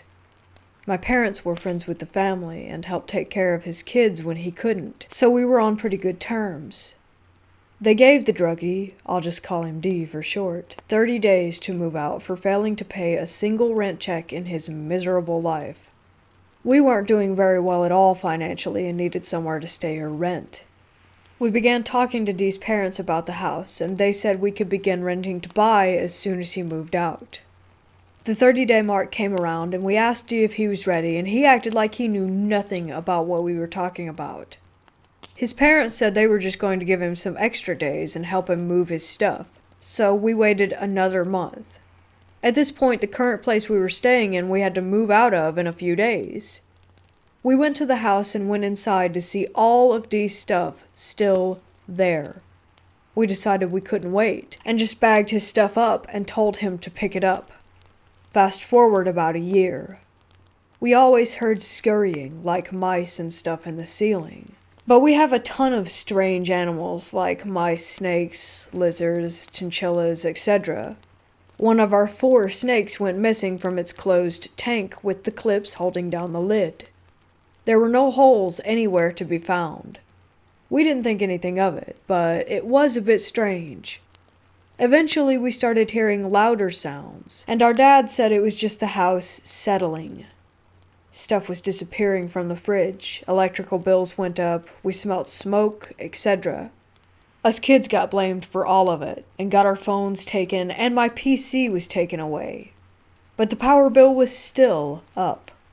I also got blamed for smoking in the house, which my parents had no reason to believe or prompt this accusation, so I was grounded until graduation. I was mad now because I did not smoke in our house. I was unbelievably bored one day not being able to do anything, so I decided to explore our attic. I opened the door and screamed. My mom then came right up the ladder ready to beat me and saw it too. A bed, microwave, mini fridge, cigarettes, unsmoked blunt, etc. Guess who? It's D. He then came back that night, through my little sister's window. He was higher than I have ever seen a person be, and admitted to a bunch of stuff that we recorded. He took the snake and let it loose to get rid of the mice. He smoked in our house. He snuck in through my little sister's room every night. In court, he then admitted to making a small hole in the floor of the attic to watch my 11-year-old sister sleep. We changed all the locks, got a Ring doorbell, placed higher security locks on all the windows, and more. And the worst part of it all? The creep only got 6 months probation for marijuana possession, which wasn't yet legal in my state at the time. He got only 1 year of prison for breaking and entering for an entire year, almost every day. He did, however, have to pay a pretty heavy fine for damages and had to pay us back a year's worth of our electric bill. We are now out of debt, and my parents are living steadily because he finally finished paying all the fines to us. My sister has to go to a therapist twice a week and might never get a good night's sleep again. Ominous under a streetlight. So this was around 5 years ago. A friend and I went to a local recreation center/park in our city. It was always pretty empty the few times I'd been there, except for the after-school kids sometimes. That summer we adventured day and night, always somewhere fun and always somewhere outdoors. Before I go any further, we definitely smoked flower on all adventures. Daily. Smoked all day. Functioning people. Pretty much. We didn't hallucinate when we get high. We played on the swings and slides and decided to leave. Got in the car, turned it on. To the front right of the car was an orangish street light next to the bathrooms. Underneath stood a tall figure, maybe 7 feet. The only way I have been able to describe it is a pumpkin-shaped head, and it was off. We both froze and I looked over, he was driving, and asked if he sees that. I do, and we're getting out of here. Anytime one of us brings it up, there's an eerie feeling. That image is burned into my skull. I want to know what we saw.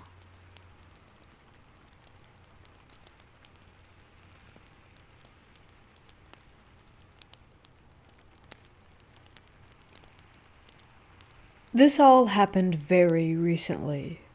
I'm a young woman who works late nights at a bar in a city, but I live in a rural area outside of town. It was a very slow night, so we closed early and one of the bouncers walked me to my car. I didn't particularly notice anyone following me while I was on the main roads, just a normal sprinkling of traffic.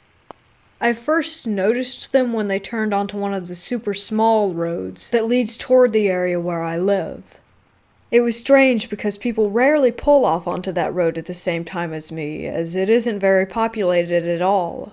But as soon as we were on the winding and unlit road, they began to behave strangely. They'd flash their bright lights at me, and then ride my bumper until they were practically scraping it, and then pull really far back away. I tried speeding up and slowing down, but that didn't seem to matter. When we came to the first intersection, they turned on their signal to go right, but when I went straight, I watched them in my mirror turn the nose of their car to the right, pause for a few seconds, and then follow behind me. This continued for a while. At the next intersection, I signaled left and waited until they did too, and then quickly turned right, and of course, they followed. I then called the cops and told them I was headed toward a gas station I knew to be opened and was the only place remotely nearby that might have people at it since almost nothing is 24-hour right now. They said they dispatched police to meet me there, and I tried to focus on driving slowly so that I didn't beat them. When I got to the gas station, I pulled into the little turn lane, which made the car pause, and then quickly step on the gas and squeal around the corner. I only really had time to glimpse at the general look of the car and the driver's face. They were alone, and very weird looking. Incredibly pale, like albino pale, with short, equally pale hair. They were completely androgynous, at least from what I could see, and they stared at me for a second before bolting away. The police took like 20 minutes to arrive after that. Typical. So I just sat in front of the gas station and watched the road for cars with my doors locked. The police said there wasn't anything they could do. My general assumption was that it was a patron from work, but we'd had so few customers, I feel like I would have recognized them. I don't understand why they would have followed me the full hour, only to begin making themselves that obvious.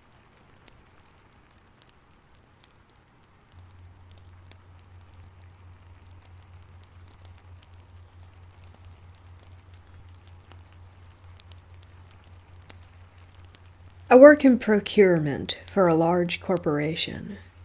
I meet with a lot of salespeople. In the industry in my area, people move around to different companies a lot. A familiar person came in. I had done a significant amount of business with him at the onset of my career 10 years ago. I said, "Hi Steve, it's been a while. When did you leave Acme?" He looked confused and said, I never worked for them. I let it die, and everyone chalked it up as mistaken identity. The problem is that I immediately recognized him. We had spent a lot of time together on a project. His voice and mannerisms were very familiar. I was kind of spooked. Later, I tried to locate my former associate, and I cannot.